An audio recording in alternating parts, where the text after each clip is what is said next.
കോട്ടയം സംഘത്തിന്റെ നേതൃത്വത്തിൽ ഇന്നിവിടെ നടക്കുന്ന വനിതാ ദിനത്തിന്റെ ഭാഗമായുള്ള ആഘോഷ സമ്മേളനം ഈ വേദിയിൽ അധ്യക്ഷത വഹിക്കുന്ന താലൂക്ക് യൂണിയൻ വനിതാ സംഘം പ്രസിഡന്റ് ബഹുമാനിയായ ശ്രീമതി ഇന്ദിര ചേച്ചി,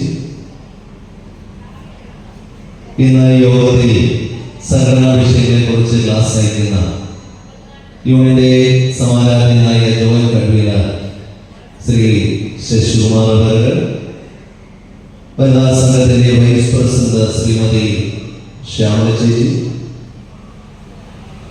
വനിതാ സംഘത്തിന്റെ സെക്രട്ടറി സുഷമ മോഹൻ, കേന്ദ്ര സമിതി അംഗം ശൈലി ചേച്ചി ഉൾപ്പെടെയുള്ള വനിതാ സംഘത്തിന്റെ മറ്റ് കൗൺസിലറുകൾ, പ്രിയങ്കരനായ ഇന്നിവിടെ എത്തിച്ചേർന്നിരിക്കുന്ന സൈബർ സേനയുടെ പ്രിയങ്കരനായ ഭാരവാഹികൾ, വിവിധ ശാഖകളിൽ നിന്നും വനിതാ സംഘത്തെ പ്രതികരിച്ച് എത്തിച്ചേർന്നിരിക്കുന്ന വനിതാ സംഘത്തിന്റെ പ്രസിഡന്റ്, വൈസ് പ്രസിഡന്റ്, സെക്രട്ടറി, മറ്റ് യൂണിയൻ പ്രതിനിധികളെ, പ്രിയ അമ്മമാരെ, സഹോദരിമാരെ, സജ്ജനങ്ങളെ, വളരെ ധന്യമായ ഒരു വേദി, പ്രത്യേകിച്ച് വനിതാ ശാക്തീകരണത്തിന് മുഖവിൽ കൂട്ടുന്ന ഈ ഒരു കാലഘട്ടത്തിൽ 2025 വനിതാ ദിനത്തിന്റെ പ്രത്യേകമായ പരിപാടികൾ ആവിഷ്കരിച്ചപ്പോൾ ഓരോ ശാഖയും പ്രതികരിച്ചുകൊണ്ട് നൂറുകണക്കിന് അമ്മമാരുടെ, സഹോദരിമാരുടെ പ്രതിനിധികളായി ശക്തമായി സംഘടനയെ നയിച്ചുകൊണ്ട് ഇവിടെ എത്തിച്ചേർന്നിരിക്കുന്ന പ്രിയങ്കരായ അമ്മമാരും സഹോദരിമാരുമാണ് ഈ വേദിയെ ധന്യമാക്കുന്നത്. നമ്മുടെ പ്രകൃതി, പ്രപഞ്ചം, ഭൂമി, ജീവിതം, കുടുംബം ഏതെടുത്താലും ശക്തി എന്ന് പറയുന്നത് അത് സ്ത്രീയാണ്. സത്വ, തമോ, രജോ ഗുണങ്ങളുടെ പ്രാപ്തരൂപമായ ആ സ്ത്രീത്വമാണ് ജന്മത്തിന്റെ കാരണം പൂർത്തിയായത്. ത്രിമൂർത്തികളായ ബ്രഹ്മവിഷ്ണു മഹേശ്വരന്മാരാൽ ശക്തിയെ ആർജിച്ചുകൊണ്ട് ഈ പ്രപഞ്ചത്തിന്റെ സൃഷ്ടിക്കു വേണ്ടി സ്ത്രീയെ സൃഷ്ടിച്ചു എന്നാണ് നാം പഠിക്കുന്നത്. തീർച്ചയായും അപ്പോൾ സൃഷ്ടിക്ക് പാത്രീഭൂതിയായത്, സൃഷ്ടിക്ക് കാരണമായത് ആര് എന്ന് ചോദിച്ചാൽ അത് സ്ത്രീയാണ്.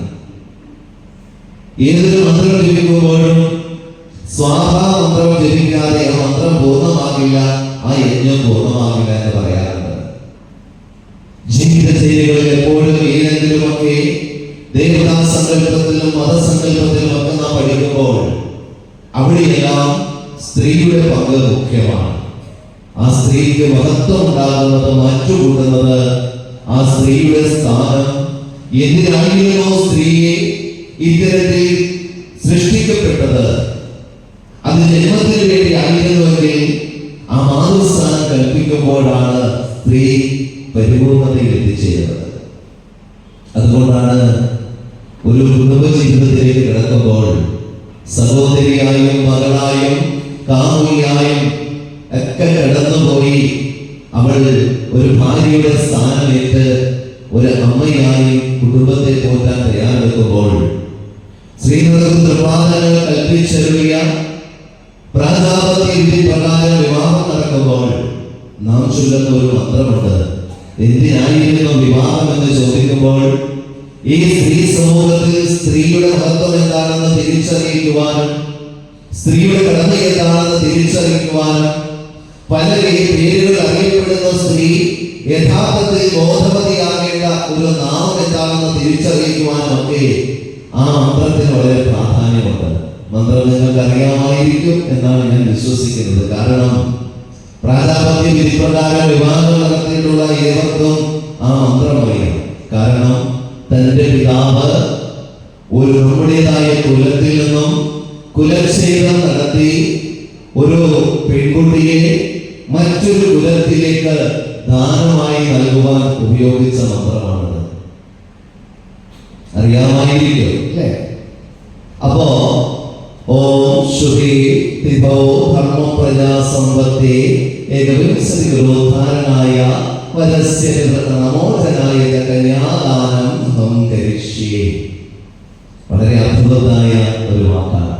കുടുംബിനിയായി കടന്നു വരുന്ന ഏതൊരു സ്ത്രീയും, ഗൃഹനാഥനായി കടന്നു വരുന്ന ഏതൊരു പുരുഷനും കുടുംബജീവിതം എന്താണ്, സമൂഹം എന്താണ്, ജന്മമെടുക്കാൻ പോകുന്ന ആ കുഞ്ഞിന്റെ ധാർമ്മിക ബോധം എന്തായിരിക്കണമെന്നൊക്കെ തിരിച്ചറിഞ്ഞ് പഠിച്ചുകൊണ്ട് അജ്ഞാനാന്ധകാരത്തിൽ ആണ്ടുപോയ മഹാജനതയെ വിജ്ഞാനത്തിലേക്ക് കടക്കണമെങ്കിൽ ധാർമ്മിക ബോധം എവിടെ തുടങ്ങണമെന്ന് ബോധ്യപ്പെടുത്തിക്കൊണ്ട് ചൊല്ലിക്കൊടുക്കുന്ന ഒരു മന്ത്രമാണ്. ആ മന്ത്രത്തിന്റെ സിദ്ധി വളരെ വലുതാണ്. പക്ഷേ പലർക്കും ആ മന്ത്രം അറിയില്ല എന്നുള്ളതാണ് സത്യം. കൈപിടിച്ച് കൊടുത്തവർക്കും അറിയില്ല, കൈപിടിച്ച് വാങ്ങിച്ചവർക്കും അറിയത്തില്ല, ഇടയ്ക്ക് ഒരുങ്ങി ചമഞ്ഞു നിന്ന സ്ത്രീക്കും അറിയത്തില്ല അതിന്റെ മഹത്വം. അതിന്റെ ധാരാളം പാകപ്പെടുകൾ നമ്മുടെ കുടുംബ ജീവിതത്തിലുണ്ട് എന്നതും സത്യമാണ്. എന്തായാലും ഇന്നത്തെ ദിവസത്തിന്റെ പ്രാധാന്യം ഞാൻ മനസ്സിലാക്കിക്കൊണ്ട് തന്നെ സംസാരിക്കുകയാണ്. കാരണം എനിക്കിവിടെ വെച്ചിരിക്കുന്ന വിഷയം ഞാൻ നോക്കി, ലിംഗസമത്വം. ആ ലിംഗസമത്വത്തിന്റെ പ്രാധാന്യം. അപ്പൊ ലിംഗസമത്വത്തിന്റെ പ്രാധാന്യം പറയണമെങ്കിൽ ഞാൻ കുടുംബജീവിതത്തിലേക്ക് വരാൻ തന്നെ പറ്റില്ലല്ലോ, അല്ലേ? സ്ത്രീലിംഗോ പുരുഷലിംഗോ അല്ല ഇവിടെ ഉദ്ദേശിച്ചത്, അല്ലേ? സ്ത്രീയും പുരുഷനും. അവിടെ ആ ലിംഗസമത്വം എന്ന വാക്ക് സ്ത്രീയുടെയും പുരുഷന്റെയും ഇക്വാലിറ്റിയെ സൂചിപ്പിക്കുന്നതാണ്. അവിടെ നാം ശ്രദ്ധിക്കേണ്ടതായ ചില പ്രത്യേക സത്യങ്ങളുണ്ട്. പലരും വിചാരിച്ചു വെച്ചിരിക്കുന്നത് പുരുഷൻ തന്നെ കയറുമോ സ്ത്രീ തന്നെ കയറുന്നതിനെയാണ് ഇക്വാലിറ്റി എന്നാണ് പലരും വിചാരിച്ചു വെച്ചിരിക്കുന്നത്. അതല്ല ലിംഗസമത്വം. പുരുഷൻ ഒന്ന് കൊടുക്കുമ്പോൾ ഞാൻ രണ്ട് കൊടുത്താൽ ലിംഗസമത്വമായി എന്ന് പറയുന്നു. ഇവിടെ നമ്മുടെ ഇന്ദിര ചേച്ചി സംസാരിച്ചപ്പോൾ നമ്മുടെ സുനിതാ വില്യംസിനെ പറ്റി സംസാരിച്ചു. 9 മാസം ഇല്ലേ ഭൂമിയിൽ തൊടാതെ ആകാശത്ത് നിന്നത്. ഞാനിപ്പോ പെട്ടെന്ന് ചിരിച്ചു പോയി. കാരണം ചില കുടുംബ പ്രശ്നം പരിഹരിക്കാൻ വരുമ്പോ ചില കുടുംബങ്ങൾ പറയാറുണ്ട്, എന്റെ പൊന്നു സാറേ ഇങ്ങനെ നിലത്ത് നിർത്തത്തില്ലെന്നാ പറയുന്നത്.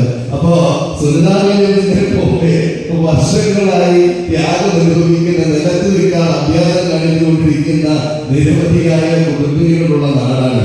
അത് ഇതിനൊക്കെ പൊക്കത്തിലായി പോയതേ ഉള്ളൂ. ഇതിപ്പോ നമ്മുടെ വായുവിൽ തന്നെയാണ്. ചിലപ്പോ പറഞ്ഞ തൊഴിയൊക്കെ തൊഴിലെ പൊങ്ങി ചെന്ന് താഴെ വീഴുന്നുണ്ടാണ് കേട്ടോ. അപ്പൊ എന്തായാലും ഈ കാലഘട്ടത്തിൽ ലിംഗസമത്വം പറയുമ്പോൾ കുടുംബത്തിന്റെ ഈ സമൂഹത്തിന്റെ നീതിബോധത്തെ കുറിച്ച് പറയാതിരിക്കാൻ നിർവാഹമില്ല.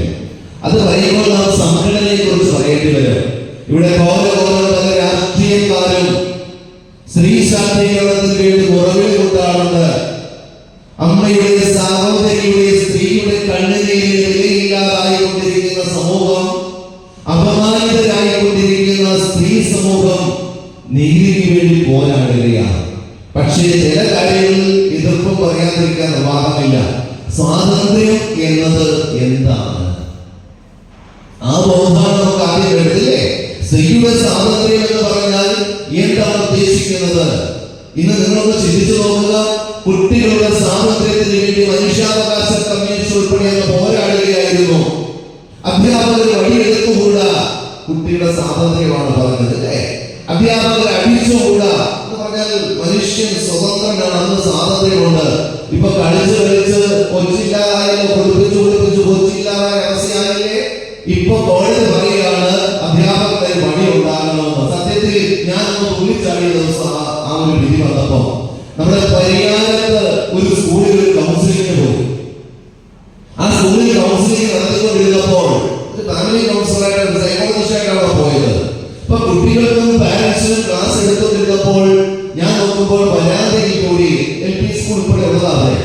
അവിടുത്തെ HM ഒരു സൂര്യവഴി പിടിച്ചുകൊണ്ട് നടന്നു വരുന്നു. അപ്പൊ പെട്ടെന്ന് ഞാൻ പറഞ്ഞു, ഈ കാഴ്ച വളരെ ആശ്ചര്യപ്പെടുത്തുന്നു. കാരണം ഇന്ന് സ്കൂളുകളിൽ വഴിയും മറ്റും ഉപയോഗിക്കാൻ പറ്റില്ല, അധ്യാപകർ വഴക്ക് പറയാൻ പറ്റില്ല, അധ്യാപകർ ഇപ്പൊ പെട്ടിരിക്കുക. കാരണം കുട്ടികളെ നിയന്ത്രിക്കാൻ പറ്റാത്ത അവസ്ഥയായി. എന്തായാലും ഈ കാഴ്ച കൊള്ളാം. ഇങ്ങനെ അധ്യാപകരുടെ വഴിയുണ്ടെങ്കിൽ നമ്മുടെ കഴിഞ്ഞ കാലഘട്ടം അറിയാതെ ഓർത്തുപോകും എന്ന് ഞാനൊന്ന് പറഞ്ഞു. എന്നിട്ട് ഞാൻ പറഞ്ഞു, ചെറുപ്പകാലങ്ങളിൽ നമ്മളെ അടിച്ചു പഠിപ്പിച്ച അധ്യാപകർ ഇന്നും നമ്മുടെ മനസ്സിലുണ്ടാകുമെന്ന് പറഞ്ഞു. അന്ന് ദേഷ്യത്തോന്നിക്കാളും അടിച്ചപ്പോൾ, കരഞ്ഞപ്പോൾ, പക്ഷേ ഇന്ന് നേരായ ദിശയിലൂടെ നാം നടന്നു പോകുമ്പോൾ വഴക്ക് പറയേണ്ടടുത്ത് വഴക്ക് പറഞ്ഞ് അടി കൊടുക്കേണ്ടപ്പോൾ അടി കൊടുത്ത് നമ്മളെ നിയന്ത്രിച്ച അധ്യാപകരാണ് നമ്മെ നേരാൻ വഴി കാട്ടിയത് എന്ന് അഭിമാനപൂർവ്വം നമ്മൾ പറയാറുണ്ട്. ആ അധ്യാപകരെ അന്ന് നമ്മൾ മനസ്സുകൊണ്ട് ദേഷ്യഭാവത്തിൽ ശപിച്ചെങ്കിൽ ഇന്ന് അറിയാതെ നമ്മൾ നമിക്കാറുണ്ട്. പെട്ടെന്ന് ഒരു അച്ഛൻ എഴുന്നേറ്റ് പുള്ളിക്ക് പറഞ്ഞത് ഇഷ്ടപ്പെട്ടില്ല. ഒരു കൗൺസിലിംഗ് ഫീൽഡിൽ എനിക്ക് ആദ്യമായിട്ടുള്ള അനുഭവമാണ്. ഇങ്ങനെ നമ്മൾ താഴെ ഞാൻ ഇങ്ങനെ സംസാരിച്ചുകൊണ്ടിരിക്കുമ്പോൾ ഒരു അച്ഛൻ എഴുന്നേറ്റ് പെട്ടെന്ന് എല്ലാവരും നോക്കി. അത് സാറ് പറഞ്ഞത് തെറ്റാണ്, ആ പ്രസ്താവന പിൻവലിക്കണമെന്ന്. ഞാൻ ഇങ്ങനെ കണ്ടു തള്ളിയത് പോയി. ഞാൻ ചോദിച്ചു എന്ത് പറ്റി? അത് കുട്ടികളെ അടിക്കണമെന്ന് പറഞ്ഞത് നിയമവിരുദ്ധമല്ലേ? ഓ, ഞാൻ ആയിക്കോട്ടെ പറഞ്ഞോട്ടെ. ഞാൻ പറഞ്ഞത് എന്താണ് താങ്കൾ ഉദ്ദേശിച്ചത്? കുട്ടികളെ അടിക്കുന്നത് നിയമപരമായി തെറ്റാണ്. കുട്ടികളെ അടിച്ചുകൊള്ളാൻ സാറ് പറഞ്ഞത് പിൻവലിക്കണം, അല്ലെങ്കിൽ അത് നിയമപ്രശ്നമാണ്. അപ്പൊ മനസ്സിലായി, സമൂഹത്തെ നശിപ്പിക്കുന്ന അച്ഛനമ്മമാരുണ്ടെന്ന് മനസ്സിലായല്ലോ. ഞാൻ പുഞ്ചിരിച്ചുകൊണ്ട് നിന്നിട്ട് പറഞ്ഞു, ഞാൻ ഉദ്ദേശശുദ്ധിയെ തിരിച്ചറിയാം. ആട്ടെ, താങ്കളുടെ കുട്ടി ഇവിടെ പഠിക്കുന്നുണ്ടോ? ഉണ്ട്, എന്റെ കുട്ടി 3ാം ക്ലാസ്സിൽ പഠിക്കുന്നുണ്ട്. ഓ, താങ്കൾ എന്ത് ചെയ്യുന്നു? ഞാൻ യൂണിവേഴ്സിറ്റിയിലെ ജോലിക്കാരനാണ്. ഓ, ആയിക്കോട്ടെ. ഞാൻ ചോദിച്ചു, ഈ കുട്ടികളെ അധ്യാപകർ ശിക്ഷിക്കുന്നത് തെറ്റാണെന്നല്ലേ അന്ന് പറഞ്ഞത്? അതെ. എല്ലാവരും കേട്ടല്ലോ ഇല്ലേ? അപ്പൊ എല്ലാവരും മൂടി, എല്ലാവരും ആശ്രയിച്ചിരിക്കുക. എന്തൊരു സംഭവം, എല്ലാവരും ചെയ്വട്ടം പഠിച്ചിരിക്കുക. അടുത്ത ചോദ്യം ഞാൻ പറഞ്ഞു, ഈ കുട്ടികൾ എന്തെങ്കിലും ഒരു തെറ്റ് ചെയ്താൽ പിന്നെ ആര് ശിക്ഷിക്കും? അത് ഞങ്ങൾ അച്ഛനമ്മമാരുടെ ഇവിടെ ശിക്ഷിക്കാൻ.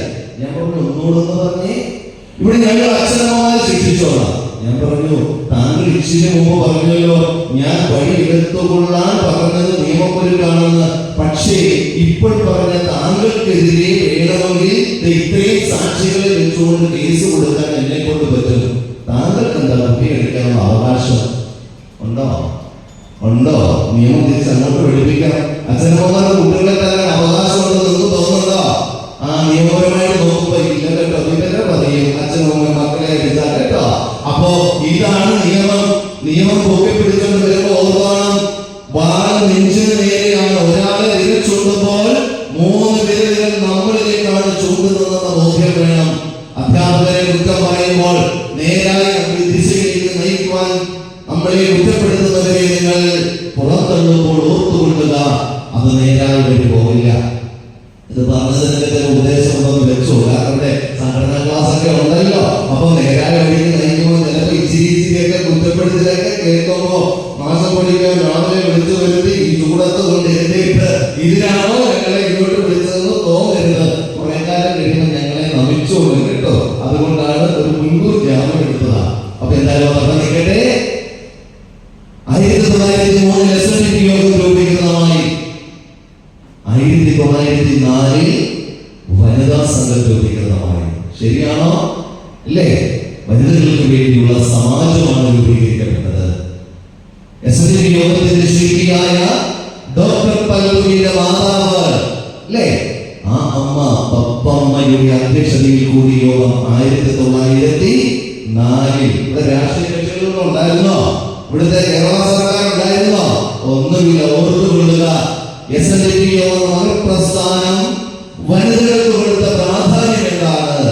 ഇവിടെ ഇത്തരത്തിൽ വനിതാ ശാക്തീകരണത്തിന് വേണ്ടി മുറവിളി കൊടുക്കുമ്പോഴും ഇത്തരത്തിൽ വനിതാ ദിനങ്ങൾ ആഘോഷിക്കുമ്പോഴും യഥാർത്ഥത്തിൽ ഇത് ആഘോഷിക്കുവാൻ വനിതകളുടെ ശക്തിക്ക് വേണ്ടി പോരാട്ടം തുടങ്ങിയത് ആര് എന്ന തിരിച്ചറിവ് നമുക്കെങ്കിലും ഉണ്ടാകണം വേണ്ടേ? കാരണം ഇന്ന് നിങ്ങൾ ഈ പ്രസ്ഥാനത്തെ പ്രതിനിധീകരിച്ചു എത്തിച്ചേർന്നിരിക്കുന്നവരാണ്. എന്തുകൊണ്ടും ഈ സമൂഹത്തിൽ വനിതകളുടെ ശക്തിക്ക് വേണ്ടി പോരാടിയ ആദ്യത്തെ സംഘടന ഏതെന്ന് ചോദിച്ചാൽ ശക്തമായി പറയാൻ സാധിക്കണം, അത് SNDP യോഗത്തിന്റെ വനിതാ സംഘമാണ്. ആ സംഘത്തിലെ അംഗങ്ങളാണ് നമ്മളെന്ന് അഭിമാനപൂർവ്വം പറയാൻ നിങ്ങളെ കൊണ്ട് സാധിക്കണം. അതാണ് നമ്മുടെ ശക്തി. എന്തൊക്കെയായിരുന്നു ഉദ്ദേശം അവിടെ മനസ്സിലാക്കണം. 1904 എന്ന് പറഞ്ഞാൽ 121 വർഷമായെന്ന് ചിന്തിക്കണം. ആണോ? 121 വർഷം മുമ്പ് ഇത്തരത്തിൽ ഒരു സഭ കൂടിയിരുന്നെങ്കിൽ എന്തായിരുന്നു ഇവിടുത്തെ അവസ്ഥ? ഈ മാലയൊക്കെ കാണുമായിരുന്നോ? ഈ കളറുള്ള സാരികൾ കളർഫുള്ളായിട്ട് ഒത്തിരി പേര് വന്നിട്ടുണ്ടല്ലോ. ഇതെല്ലാം കാണുമായിരുന്നോ? ഓ എന്തായിരുന്നു അന്ന് നാഗമ്പടത്തെ ഇങ്ങനെ വിളിച്ചു കൂട്ടിയിരുന്നെങ്കിൽ വേഗം കൊടുക്കാത്ത അമ്മമാർ നിരന്നിരിക്കുന്ന കാഴ്ച കാണേണ്ടി വരില്ലായിരുന്നോ? നമുക്ക് ചിന്തിക്കാൻ പറ്റുന്നുണ്ട്. ചിലർക്ക് താടി കയ്യിൽ ഇത് വൃത്തികേട് പറയാതെ ഇത് വൃത്തികേടല്ല, ഈ നാട്ടിൽ നടന്നതാണ്. ശരിയാണോ? അമ്പലത്തിലേക്ക് കയറി പോകുമ്പോഴും ആ സ്ത്രീയുടെ മാറിടത്തിന്റെ കനം നോക്കുന്ന രാജഭരണം നിലനിന്നിരുന്ന നാടാണിത്. ഓർക്കണം, മുലച്ചിപ്പറമ്പ് ഇപ്പോഴും നിലനിൽക്കുകയാണല്ലേ. ശക്തമായി തന്റെ ആ മാറത്ത് ചേതലയിൽ വെച്ച നങ്ങേലിയുടെ നാടാണെന്ന് തിരിച്ചറിയണം.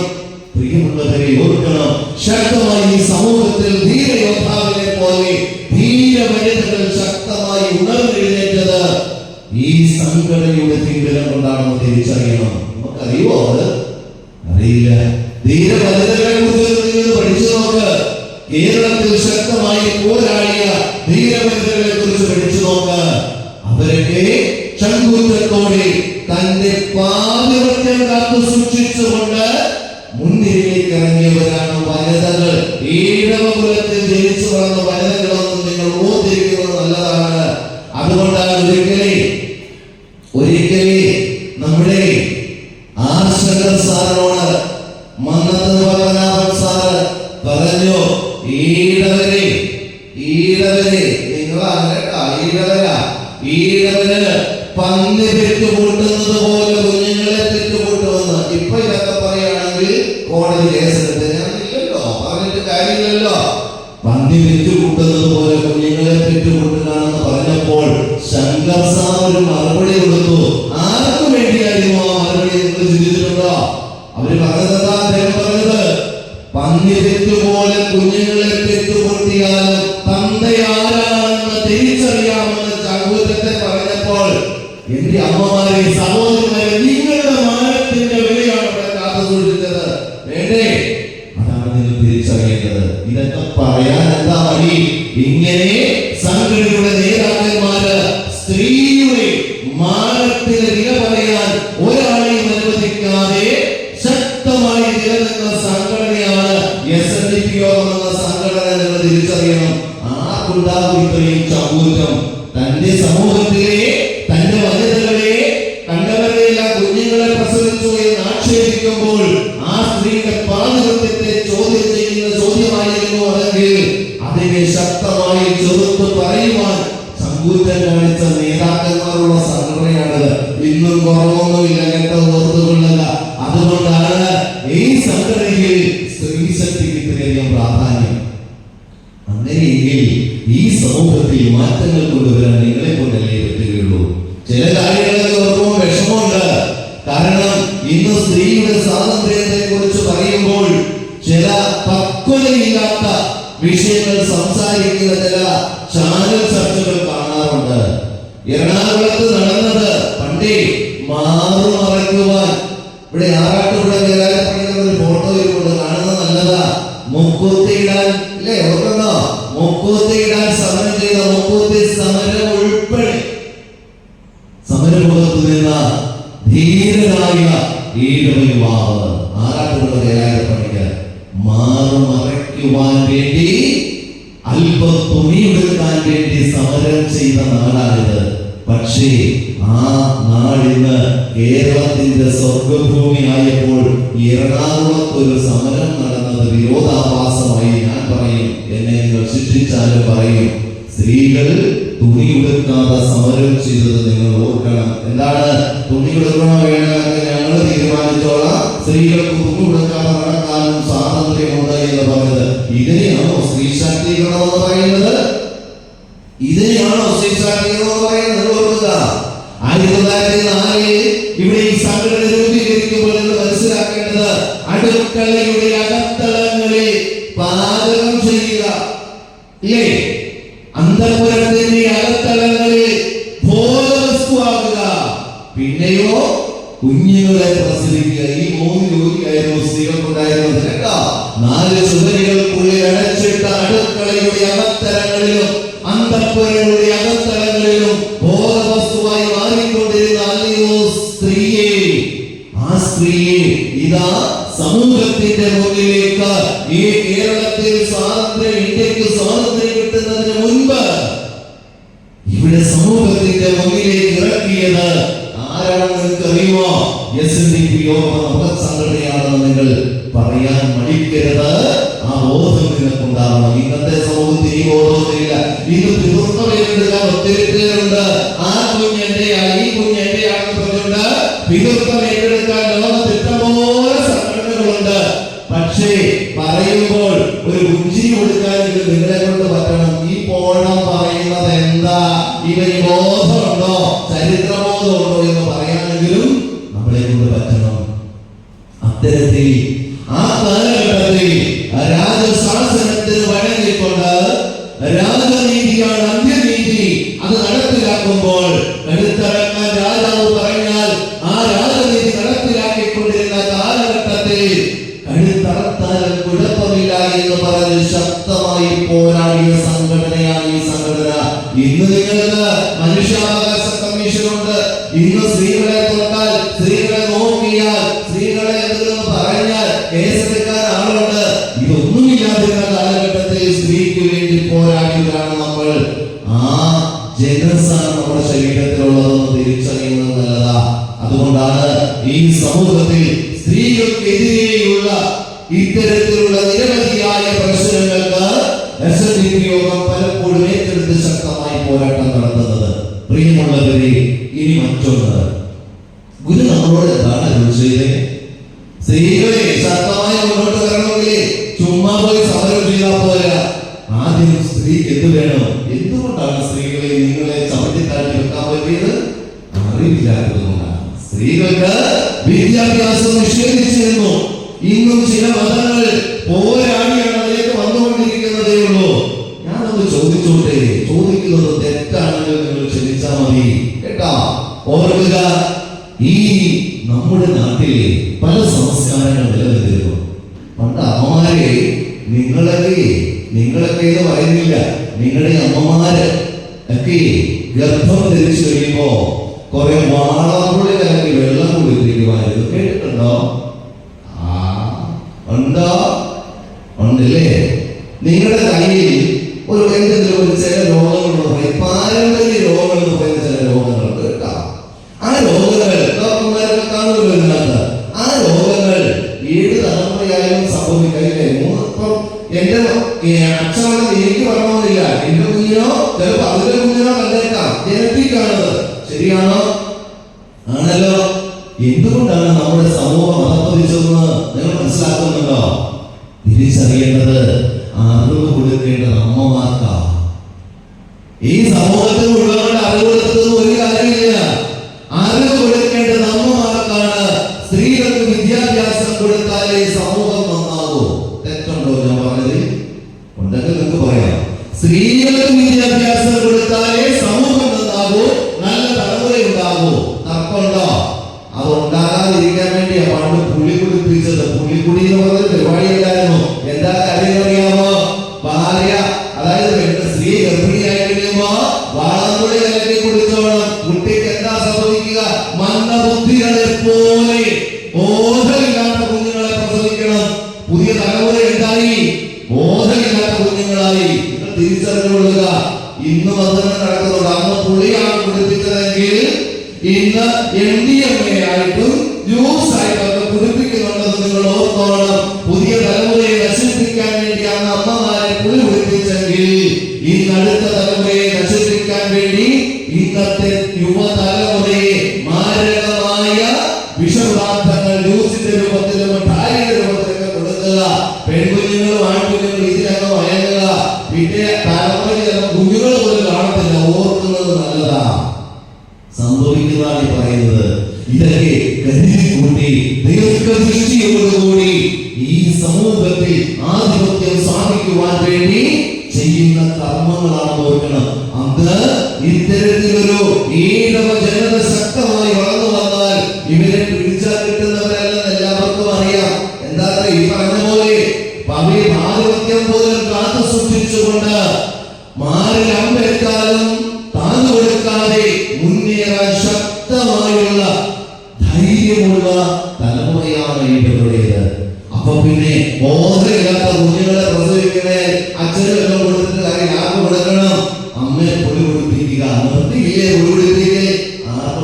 സ്വാതന്ത്ര്യമായിരുന്നു. അല്ലയോ അമ്മമാരെ, വരും തലമുറയിൽ നിങ്ങളെ സംരക്ഷിക്കുവാൻ ജന്മം കൊണ്ട് പിതാവിനാലും കർമ്മപദത്തിൽ ഭർത്താവിനാലും വാർദ്ധക്യത്തിൽ പുത്രരാലും സുരക്ഷിതയായിരിക്കുന്ന സ്ത്രീ എന്നുള്ള ആ സംസ്കാര സമ്പന്നമായ വചനത്തെ ഇല്ലായ്മ ചെയ്യുവാൻ വേണ്ടി ഉണ്ടാക്കിയ സമ്പ്രദായത്തെ മാറ്റിമറിച്ചു ഗുരുവിന്റെ വചനങ്ങളിലൂടെ. ഓർമ്മയുണ്ടോ നിനക്ക്? ഞാൻ പറഞ്ഞു തരാനേ, സ്ത്രീ ശാക്തീകരണം. എന്നിട്ട് നിങ്ങൾ പോരാണ്. ഇന്ന് നിങ്ങളെ വഴിതിരിച്ചു വിടുക. അഡ്വക്കറ്റുമാരായാലും അവരായാലും മോളെ എന്നുപാടി അങ്ങനെ പറയുന്നത് നീ കേട്ടിട്ടുണ്ട്. നീ ഇടിച്ചോടി, ഒന്ന് നിൽക്കുമ്പോൾ രണ്ട് ഇടിച്ചോടി. ഉടനെ ഇത് കേട്ടിട്ട് അച്ഛന്മാർ എന്റെ കൊച്ചിനെ എന്തിനാ തല്ലിയെ? പലരും വിചാരിക്കുന്നത് ഒരു ഫോർമാലിറ്റിയെ വകുപ്പ് ചേർത്ത് ഏതെങ്കിലും രണ്ട് ഭർത്താക്കന്മാരെ രണ്ടെണ്ണം കൊടുപ്പിച്ചാൽ സ്ത്രീ സ്വാതന്ത്ര്യമാകുന്ന. പ്രിയമുള്ളവരെ, കുടുംബ പശ്ചാത്തലത്തിൽ ഉണ്ടാകുന്ന ആ സ്വാതന്ത്ര്യമല്ല സ്ത്രീ സ്വാതന്ത്ര്യം. അതിന് വേണ്ടത് അറിവാണ്. സ്ത്രീ എന്തൊക്കെ ചെയ്യണം, എന്തൊക്കെ ചെയ്യരുത്, പുരുഷൻ എന്തൊക്കെ ചെയ്യണം, എന്തൊക്കെ ചെയ്യരുത്. പുരുഷ ധർമ്മം എഴുതിയിട്ടുണ്ടോ സ്ത്രീകളുടെ ഉത്പാദനങ്ങൾ? ഭർത്തൃധർമ്മമാണോ ഭാര്യാധർമ്മമാണോ ഗുരു എഴുതിയത്? ഭാര്യാധർമ്മം. എന്തിനായിരുന്നു അപ്പൊ അത്? സ്ത്രീക്കല്ലേ എവിടെ പരിഗണന കൊടുത്തത്? ഏത് തമ്പുരാൻ എഴുതി വെച്ചിട്ടുണ്ട് ഭാര്യാധർമ്മം? നിങ്ങൾ ചിന്തിച്ചേ. ഗുരു എഴുതിയത് പോലൊരു ഭാര്യാധർമ്മം ആരെഴുതി വെച്ചിട്ടുണ്ട്? ആ ഭാര്യ എന്ന് പറഞ്ഞാൽ ആ സ്ത്രീ കുടുംബിനിയായിരിക്കുമ്പോൾ വീടിന്റെ വിളക്കെന്ന് പറയുന്ന കുടുംബിനി ഗ്യാസ് പൊട്ടിത്തെറിക്കുന്ന പോലെ കത്താതെ കണ്ണിന് ഭദ്രമായ ദീപത്തെ തെളിയത്തക്കതുപോലെ ദിവ്യ ജ്യോതിയായി നിൽക്കത്തക്കതുപോലെ ഭാര്യയുടെ ധർമ്മത്തെ ഉദ്ബോധിപ്പിച്ചു തന്നു മഹാഗുരു. ഇത്തരത്തിലൊക്കെ ഉദ്ബോധനം നടത്തി ഈ സമൂഹത്തിന്റെ നീതിബോധത്തിൽ ആദ്യ ഗുരു ആരാണ്? നിങ്ങൾ പറ. ഗുരു ആരാ? യഥാർത്ഥത്തിൽ ഒരു മനുഷ്യ ജന്മം കൊള്ളുന്ന കുട്ടിയുടെ ഗുരു ആര്? എന്താ പറയാൻ ഒരു മടി? കുഞ്ഞുങ്ങൾക്ക് പറഞ്ഞു കൊടുക്കത്തില്ല. ഇതിനാണ് ബോധം തരുന്നത്. ബോധം പറഞ്ഞാൽ എന്ത് മാറും? സമൂഹം മാറും. മോളെ ഇനി ദൈവത്തെ കാണിച്ചാൽ കടലിൽ കയ്യിൽ വെച്ചുകൊണ്ട് പോവുക കുഞ്ഞിനെ ദൈവത്തെ കാണിക്കാൻ. ആ ബോധം നമുക്കില്ലാതെ പോകരുത് കേട്ടോ. അപ്പോൾ ഒരു മനുഷ്യ കുഞ്ഞ് ജനിച്ചാൽ ആ കുഞ്ഞിന്റെ ആദ്യ ഗുരു മാതാവാണ്. ജനിക്കുന്നതിന് മുമ്പാണോ പിമ്പാണോ? പ്രസവമല്ല ജനനം കേട്ടോ, പ്രസവമല്ല ജനനം. നിങ്ങൾ ഇനി ചിന്തിച്ചു നോക്കി. ഇന്നത്തെ സമൂഹത്തിന് പറ്റി എന്താണെന്ന് അറിയാമോ? നിങ്ങൾക്ക് നന്നായിട്ട് കൃഷി ചെയ്യാൻ അറിയാവുന്നത് അല്ലേ? ഇടയ്ക്കൊക്കെ ഇപ്പൊ വന്നപ്പോ പറയല്ല പൊന്നെ ഒരു ദിവസമുള്ള ചേന നട്ടുകൊണ്ടിരിക്കുകയായിരുന്നു. മഴ വെച്ച് പറമ്പൊക്കെ ഒന്ന് ഇളകി ചേന നടാൻ ഇനിയിപ്പോ മേടമാസം വരുന്നു. ചെമ്പ് നടന്നല്ലേ? കുംഭഭരണിക്ക് ചേന നടാൻ വേണ്ടി കുടിയെടുത്തിട്ട് തടം നല്ല വൃത്തിയാക്കിയിട്ടവരാ നമ്മള്. നന്നായിട്ട് കൃഷി ചെയ്യാൻ അറിയാം നമുക്ക് അല്ലേ? നമ്മുടെ കൃഷി ഓഫീസർമാരൊക്കെ ഉണ്ട്. വീട്ടിൽ വരും, അടുക്കള കൃഷിത്തോട്ടം ഇല്ലേ? ആ വീടിന്റെ ഫ്രണ്ടിൽ പൂന്തോട്ടം, അലവശത്ത് ആ കോഴി കൃഷി. 365 ദിവസവും മുട്ടയിടുന്ന ഗ്രാമപ്പുഴയെ കുറിച്ച് പറഞ്ഞിരുന്നു നിങ്ങൾക്ക്. ശരിയാണോ? ഒരു പ്രസവത്തിന് 2, 4, 5 കുഞ്ഞുങ്ങളെ പ്രസവിക്കുന്ന ആട്ടുകൃഷിയെ കുറിച്ച് പറഞ്ഞിരുന്നു നിങ്ങൾക്ക്. അങ്ങനെ ധാരാളം കൃഷിയെ കുറിച്ച് നിങ്ങളെ പഠിപ്പിച്ചു. ഈ പറയുന്ന മിടുക്കന്മാരായിട്ടുള്ള ഏതെങ്കിലും കൃഷി ഓഫീസർമാരുമാണ് വീട്ടിലിരുന്നിട്ട് ചേച്ചി ഇനിവ കുട്ടികളുണ്ടോ ഇവിടെ കൊണ്ട് ഇനി വന്നേ മക്കളെ നിങ്ങൾക്ക് മനുഷ്യ കൃഷി അറിയാമോ? ഏതെങ്കിലും കൃഷി ഓഫീസർ പഠിപ്പിച്ചിട്ടുണ്ടോ? നിങ്ങൾ പഠിപ്പിച്ചിട്ടുണ്ടോ? അത് മാത്രം നമ്മൾ പഠിച്ചില്ല. അതാണ് നമുക്ക് പറ്റിപ്പോയത്. മനസ്സിലായോ പ്രശ്നം എന്താണെന്ന്? അതേ പഠിക്കാതെ ചെയ്ത കൃഷിയാ. അത് കാരണം വിത്ത് എപ്പോ ഇടണമെന്ന് നമുക്കറിയില്ലായിരുന്നു. നല്ല ഉണക്കത്തോട് വിത്തിട്ട ചിലപ്പോൾ ഇത് കരിഞ്ഞു കിടക്കുമെന്ന് അറിയാമല്ലോ അല്ലേ? അപ്പോ എപ്പോ വിത്തിടണമെന്ന് അറിയില്ലായിരുന്നു. കാലാവസ്ഥ എങ്ങനെയൊക്കെ വരുമെന്ന് അറിയില്ലായിരുന്നു. ഇതറിയാതെ കൃഷി ചെയ്തതുകൊണ്ടാണ് ഇപ്പൊ തലം തിരിഞ്ഞ് മക്കൾ നടക്കുന്നത്. പിടി കിട്ടിയോ? അവരുടെ കുറ്റമല്ല, കുഞ്ഞുങ്ങളുടെ കുറ്റമല്ല. ഞാൻ കുഞ്ഞുങ്ങളുടെ കുറ്റം പറയില്ല. ഒരു ചേന ഇത് കണ്ടോ? ഇത് മീനക്കണ്ണാടി. ഒരമ്മ പറയും ഇത് മീനക്കണ്ണ. എന്താ കാര്യം? ഇത് കുമ്പത്തി നടന്നത് നീ മീനത്തി നട്ടകൊണ്ടായി മീൻ കണ്ട് പോലെ ഇരിക്കുന്നത്. ഇച്ചിരിയുള്ളെന്ന് ഇത് കുഞ്ഞിനെ നോക്കിയിരിക്കുന്നു പറയുമ്പോ എന്റെ ഇവന് ഇരിക്കുന്ന കണ്ടോ? ഇത് കാര്യം എന്താണെന്നറിയാൻ വേണ്ടി ഇത് ഇങ്ങനെ സമയത്താണ് കർത്തവാദം ഉണ്ടായ കഴിയുമ്പോൾ പറയേണ്ട അവസ്ഥ ഉണ്ടാകും. മനസ്സിലായോ? ഈ ബോധം ഇത് അക്ഷീലമൊന്നുമല്ല. ഇത് ഗുരു പറഞ്ഞതാണ് നമുക്ക്. ഒരു മനുഷ്യ കുഞ്ഞിനെ എങ്ങനെ ജനിപ്പിക്കണം? ഇത് ആരാ പഠിക്കേണ്ടത്? ആരാ പഠിക്കേണ്ടത്? അച്ഛനെ പഠിപ്പിച്ചിട്ട് ഒരു കാര്യമില്ല. 360 ദിവസം അച്ഛന് കുഴപ്പമൊന്നുമില്ല, റെഡിയാ. ഇത്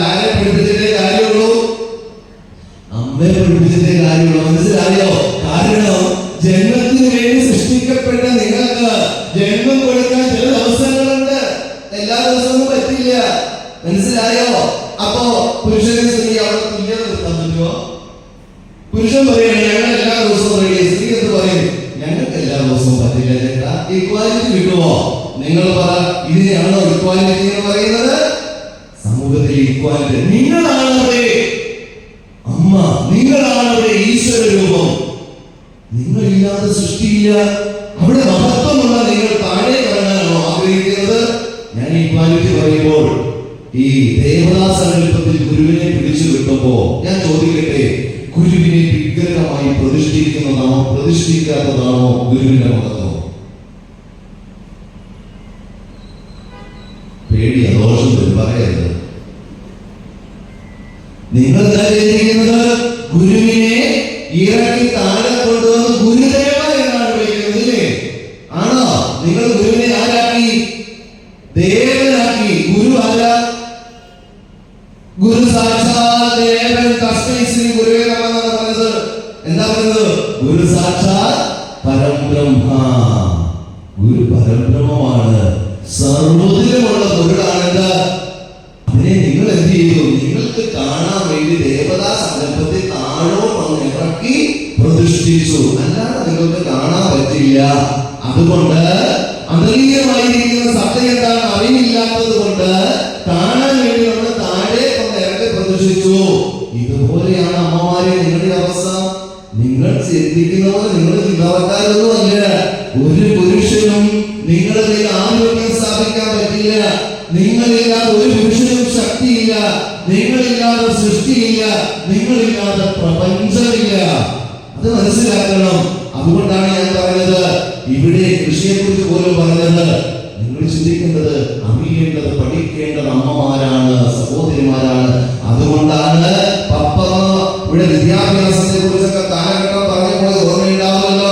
സ്ത്രീകളുടെ വിദ്യാഭ്യാസത്തെ കുറിച്ച് ഗുരു ആദ്യം പറഞ്ഞത് എന്തുകൊണ്ടാണ്? സ്ത്രീകൾ എല്ലാത്തിനെയും അറിയണം. സ്ത്രീ അറിവിട്ടേ കാര്യമുള്ളൂ.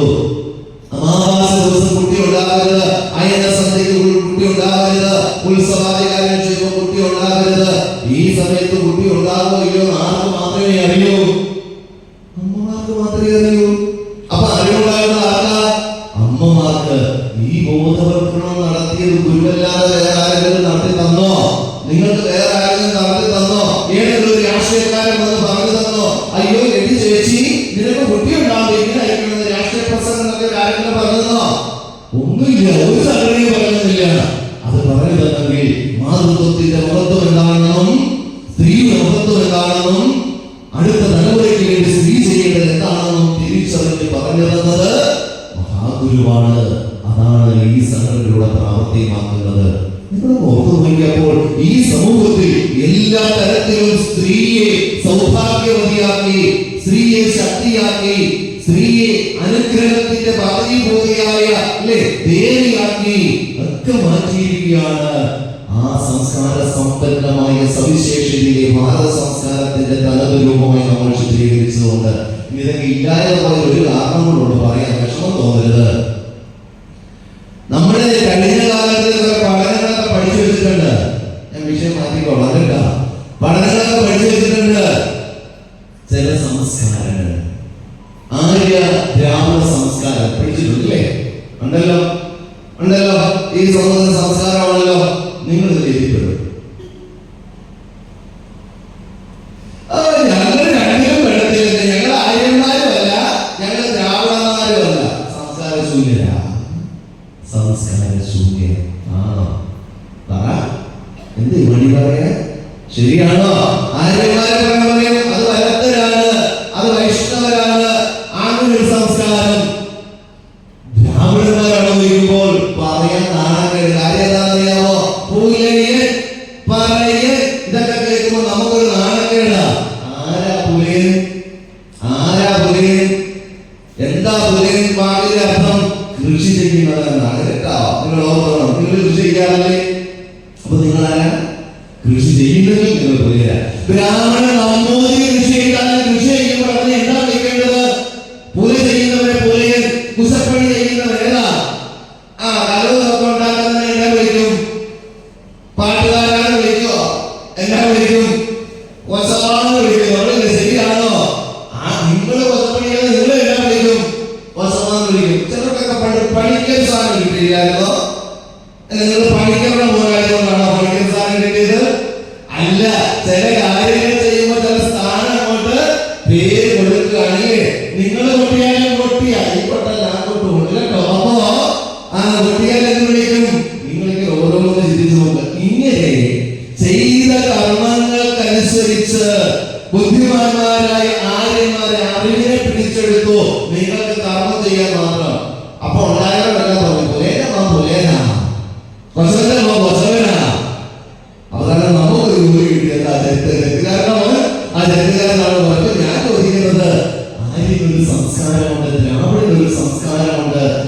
തന്റെ മക്കളായ ആദിവാസിക്ക് ഒരു സംസ്കാരമുണ്ട്. നിങ്ങൾക്കൊരു സംസ്കാരമുണ്ടോ? പറ. നിങ്ങളുടെ സംസ്കാരം എന്നാണ്? പറ. എവിടുത്തെ സംസ്കാരം നിങ്ങൾ കാണിക്കുന്നത്? മറുപടി പറ, എനിക്കറിയണം. ആരുടെ സംസ്കാരം ഉണ്ടോ? ഒരു സംസ്കാരമുണ്ടോ? ഉണ്ടെങ്കിൽ പറഞ്ഞ എനിക്കറിയില്ല. മനസ്സിലായോ? ഇങ്ങനെ ആ സംസ്കാരവും ഈ സംസ്കാരവും ഒക്കെ ഉണ്ട്. പക്ഷേ സ്വന്തമായി സംസ്കാരമില്ലാതെ അന്ധകാര ചുഴിയിലാണ്ട് പോയ ഒരു സമൂഹത്തെ കുളിർപ്പിക്കാൻ കുളിസംഘം രൂപീകരിച്ചു, പഠിപ്പിക്കാൻ ബ്രഹ്മവിദ്യാലയം രൂപീകരിച്ചു. ഇങ്ങനെ ഒരു സംസ്കാരം ഗുരുവാണ് പകർന്നു തന്നത് 100 വർഷങ്ങൾക്ക് മുമ്പ്. ഓർത്തോണം, നിങ്ങൾ മറക്കരുത്. ഓർത്തോണം, നിങ്ങൾ മറക്കരുത്. 100 അതിന്റെ പേരാണ് ശ്രീനാരായണ ധാർമ്മം കേട്ടോ. സ്മൃതി അല്ലെങ്കിൽ പറയും ശ്രീനാരായണ സ്മൃതി നിയമ സംഹിത. ഓർത്തുകൊള്ളുക. സംസ്കാര ശൂന്യമായ ഈ സമൂഹത്തിൽ നമുക്ക് പറ്റി എന്താണെന്നറിയുമോ? ഇച്ചിരി ആര്യരെ പിടിച്ചെടുക്കും, ഇച്ചിരി ദ്രാവിഡരെ പിടിച്ചെടുക്കും, ഇച്ചിരി ആദിവാസികളെ പിടിച്ചെടുക്കും. അതേ കഴിഞ്ഞപ്പോ അങ്ങ് ഉഗാണ്ടക്കാര് ബ്രിട്ടീഷുകാർ ഭരിക്കാൻ വന്നപ്പോ ഇച്ചിരി അവരെ പിടിച്ചെടുത്തു. അങ്ങനെ എല്ലാവരും ഇച്ചിരി ഇച്ചിരി ഇച്ചിരി എടുത്ത് വെച്ചിരിക്കുക. മനസ്സിലായോ? അത് കാരണം തെങ്ങിന് ചെത്തും പനയ്ക്കും ചെത്തുന്നവരായി മാറി. മനസ്സിലായോ? കാര്യവാരികളായി പോയത് കാര്യം എന്താണ്? ഇത് സംഘടനയ്ക്കാണെന്നതിന്റെ ആരോപമായിരിക്കും. അന്ന് പറയാൻ അങ്ങോട്ട് നിൽക്കും, ഇങ്ങോട്ട് നിൽക്കും. സ്ഥായിയായ നിലപാടില്ലാതെ മാറില്ല. എന്താ കാര്യം അറിയാമോ? സംസ്കാര ശൂന്യനായിരുന്നു ജെയിംസ് ഗുണവ. ആ ഗുണം മാറാൻ വേണ്ടിയാണ് 100 വർഷങ്ങൾക്ക് മുമ്പ് ഒരു കുട്ടി എങ്ങനെ ജനിക്കണം, ജീവിക്കണം എന്ന് തുടങ്ങി ഒരു മനുഷ്യായുസ്സിൽ എല്ലാ നിയമസംഹിതകളും ചേർത്തുകൊണ്ട് ഗുരു നമുക്ക് അരുൾ ചെയ്ത് ഒരു സംസ്കാരം ഉണ്ടാക്കി തന്നു. ആ സംസ്കാരമാണെന്ന് ശ്രീനാരായണ സംസ്കാരം എന്ന് നമ്മൾ പറയുന്നത്. ചുമ്മാ ശ്രീനാരായണനാകട്ടോ എന്ന് പറയുമ്പോ ഇച്ചിരി അവന്റെ എടുത്ത്, ഇച്ചിരി ഇവന്റെ എടുത്ത്, ഇച്ചിരി ചിക്കൻ വിട്ട്, ഇച്ചിരി മട്ട മുസ്ലിമിന്റെ ഇട്ട്, ഇച്ചിരി പോത്തിവന്റെ ഇട്ട്, പോരാത്തത് അവന്റെ ഇച്ചിരി വൈകിട്ട് വിട്ട് എല്ലാം കൂടെ ചേർത്ത് മിക്സഡ് സംസാരമായി നിന്നാൽ ഇരുതരം മൂലികളെ പോലെയിരിക്കും. ആദ്യം തീരുമാനിക്ക് സംസ്കാരം വേണോ വേണ്ടിയോ. അങ്ങനെയാണെങ്കിൽ പറയണം, വീണ്ടും ഒരു സംസ്കാരം ഉണ്ടാക്കി തന്നത് രാജഭരണ കാലഘട്ടത്തിന്റെ അടിമത്തത്തിൽ അകപ്പെട്ടു പോയ സമൂഹമേ, ആ സമൂഹത്തിൽ നിന്നും ശക്തമായി മുന്നേറി വീണ്ടും ഒരു സംസ്കാരം ഉണ്ടാക്കി തന്നത് ശ്രീനാരായണ ഗുരുവിനാൽ കൽപ്പിതമായ ധർമ്മത്തിൽ അധിഷ്ഠിതമായ ശ്രീനാരായണ നിയമസംഹിതയാണ്. അതാണ് ശ്രീനാരായണ ധർമ്മം, അതാണ് ശ്രീനാരായണ സ്മൃതി. അത് പഠിക്കുമ്പോഴാണ് നിങ്ങൾ ആരാകുന്നത്? ശ്രീനാരായണീയരാകുന്നത്. അത് പഠിപ്പിക്കുവാൻ ആത്മീയമായും ഭൗതികമായുമുള്ള മണ്ഡലത്തിൽ അത് പഠിപ്പിക്കുവാൻ നിയോഗിക്കപ്പെട്ടവരുടെ പേരാണ് ശ്രീനാരായണ ധർമ്മ പരിപാലകർ. വന്നതാണ്. ഞാൻ SNDP കേട്ടോ, SNDP വനിതാ സംഘമാകട്ടോ. ഒരക്ക എന്നതാണ്? ഇതാണ് സാധനം. സംസ്കാരം, ധർമ്മ സംസ്കാരം. അതിന്റെ മൂല കാരണമായാണ് പറഞ്ഞത്. ഈ ഒരു വനിതാ ദിനത്തിൽ അതുപോലെ നിങ്ങളെ ബോധിപ്പിച്ചില്ല പിന്നെ എന്നാ ഒരു അവസരം കിട്ടുന്നത്? ഉത്സവത്തിൽ കൊണ്ടുവന്നല്ലോ പറയാൻ പറ്റുമോ? ഇത് നിങ്ങൾ അറിയണം. അപ്പോൾ ഇത്തരത്തിൽ ഗുരുവിന്റെ നിയമസംഹിത പഠിച്ച് ആ ധർമ്മത്തെ പരിപാലിക്കുവാൻ നിയോഗിക്കപ്പെട്ട അമ്മമാരാണ് എന്റെ മുന്നിലിരിക്കുന്നത്. അതുകൊണ്ട് പ്രിയമുള്ള അമ്മമാരെ, ആദിഗുരുവായ ഈ പ്രപഞ്ചത്തിന്റെ ശക്തിയായ സൃഷ്ടിയുടെ മാതാവായ സർവ്വതിന്റെയും ഐശ്വര്യത്തിന്റെ വരം നൽകുന്ന അല്ലയോ അമ്മമാരെ, സഹോദരിമാരെ, ഈ വനിതാ ദിനത്തിൽ നിങ്ങൾ എല്ലാവരെയും അനുഗ്രഹം ഉണ്ടാകട്ടെ എന്ന് പ്രാർത്ഥിച്ചുകൊണ്ട് നിങ്ങൾക്ക് വന്ദനം. നിർത്തിയതല്ല, ഞാൻ നിങ്ങളൊരു നമസ്കരിച്ചതാണ്. അത് നിർത്തിയതാണല്ലോ വിചാരിച്ചതല്ല കേട്ടോ. നിങ്ങളൊരു നമസ്കരിച്ചിട്ട് തുടങ്ങാൻ പറ്റുകണ്ട. കാരണം ഇവിടെ ഈ കാര്യമൊന്നും പറയാതിരിക്കാൻ പറ്റില്ല. ചൈതാന പോകേണ്ട വന്നോളൂ. ഞാൻ 12 മണിയാകുമ്പോൾ അടുത്ത മൈക്ക് ഗ്രൂപ്പിൽ മാറും. അപ്പോ ഇതിന്റെ ഭാഗമായിട്ട് പോകോളും. അപ്പോ ഇങ്ങനെയുള്ള ഈ സംഘടന ശ്രീനാഥ ധർമ്മത്തെ പരിപാലിക്കാനുള്ളതാണെങ്കിൽ ആദ്യത്തെ ധർമ്മം പഠിക്കേണ്ടേ? ധർമ്മം പഠിക്കാൻ ധർമ്മം പരിപാലിക്കാൻ പറ്റുമോ? ഇപ്പൊ മനസ്സിലായോ നമ്മുടെ കുഴപ്പം എന്താണ്? ഇപ്പൊ മനസ്സിലായോ നമ്മുടെ മക്കള് അങ്ങനെ പറഞ്ഞിട്ടുണ്ട് നല്ല പാകനെ പോലെ വെച്ചോണ്ട് നടക്കുന്ന കാര്യം എന്താണെന്ന് മനസ്സിലായോ? ഇതാ കാര്യം നമ്മുടെ കുഴപ്പമാ. ഇനി ഒന്നിനോട് വീട്ടിൽ ചെന്ന് ചിന്തിക്കണം. ഉപവാസത്തിലെ ഭർമ്മിക്കായിരുന്നോ അതോ ഭർത്തവാനായിരുന്നോ എന്നായിരുന്നു അവൻ ജന്മം എടുത്തത്? ഇത് നിങ്ങൾ വീട്ടിൽ പോയി ആലോചിച്ച് കണ്ടെത്താമെങ്കിൽ കണ്ടെത്തിക്കൊള്ളുക. പക്ഷേ വരുന്ന തലമുറ അബദ്ധം പറ്റാതിരിക്കാൻ അവരോട് പറയണം, മക്കളെ നിങ്ങൾ തിരുന്നതിന് മുമ്പ് ഗുരു പറഞ്ഞതുപോലെ ഒരു ദിവസം കണ്ടെത്തി കൃഷി ഇറക്കാൻ പറയണം കേട്ടോ. ഒരു കാര്യം കൂടെ പറഞ്ഞു കൊടുക്കണം. ഞാനതൊക്കെ പറയും, നിങ്ങൾ അറിയാനും ഞാൻ പറയും. നമ്മുടെ കുഞ്ഞുങ്ങളൊക്കെ ഇന്ന് അശ്ലീല സ്വഭാവമുള്ള കുഞ്ഞുങ്ങളാണെന്ന് പറയുന്നത്. എന്ത് കുട്ടികളാണ് ചെയ്യല്ലേ? എന്താ കാര്യം? ഒരു മാതൃത്വമുള്ളപ്പോൾ ലൈംഗിക വെച്ചിട്ട് പോകുന്നത് അത് മാതൃത്വത്തിന്റെ മഹത്വത്തെ നശിപ്പിക്കും. ഗുരുവിന്റെ വാക്കാണ്. ഒരു കുഞ്ഞിനെ ജന്മം നൽകാൻ ഗർഭാശയത്തിൽ നിക്ഷേപിച്ചു. ഇന്ന് മുതൽ നിങ്ങൾ ആരായി? പ്രസവിച്ച് കഴിയുമ്പോഴെല്ലാം അമ്മയാകുന്നത് കേട്ടോ. അമ്മമാർക്ക് കുഞ്ഞിന് എന്തെങ്കിലും ചെയ്യാനുണ്ടെങ്കിൽ വൈദ്യം കിടക്കുന്നു ചെയ്തോളാം, പുറത്തറിയുകയോ ആരെങ്കിലും ഒക്കെ ചെയ്തോളാം കേട്ടോ. പിണ്ടനൊന്നും മറക്കരുത്. ഗർഭകാലഘട്ടത്തിൽ മാതാവുമല്ല പിതാവുമല്ല എന്നൊക്കെ പറയത്തില്ലേ? ഓർത്തോണം. ഉള്ളിൽ കിടക്കുമ്പോൾ അലാസാതെ പഠിക്കണം. ഇത് ഗുരു പറഞ്ഞു തന്നോ? ഒരു സ്ത്രീ കുഞ്ഞിന്റെ ബീജം മച്ചകളിൽ ഏറ്റുവാങ്ങി അണ്ടവുമായി ചേർത്ത് ഗർഭാശയത്തിൽ നിക്ഷേപിച്ചാൽ അന്ന് തുടങ്ങണം ബ്രഹ്മചര്യം. ആദ്യം ഒരു വീട് വെക്കാൻ പറമ്പ് വൃത്തിയാക്കുന്നത് പോലെ മനസ്സും ശരീരവും ശുദ്ധിയാക്കുക. ശുദ്ധിയായി ആഹാരങ്ങൾ കഴിച്ചുകൊണ്ട് ജനുസിനെ ശുദ്ധമാക്കുക. സന്തോഷമുള്ള ജനുസാകാൻ ചിരിക്കുക.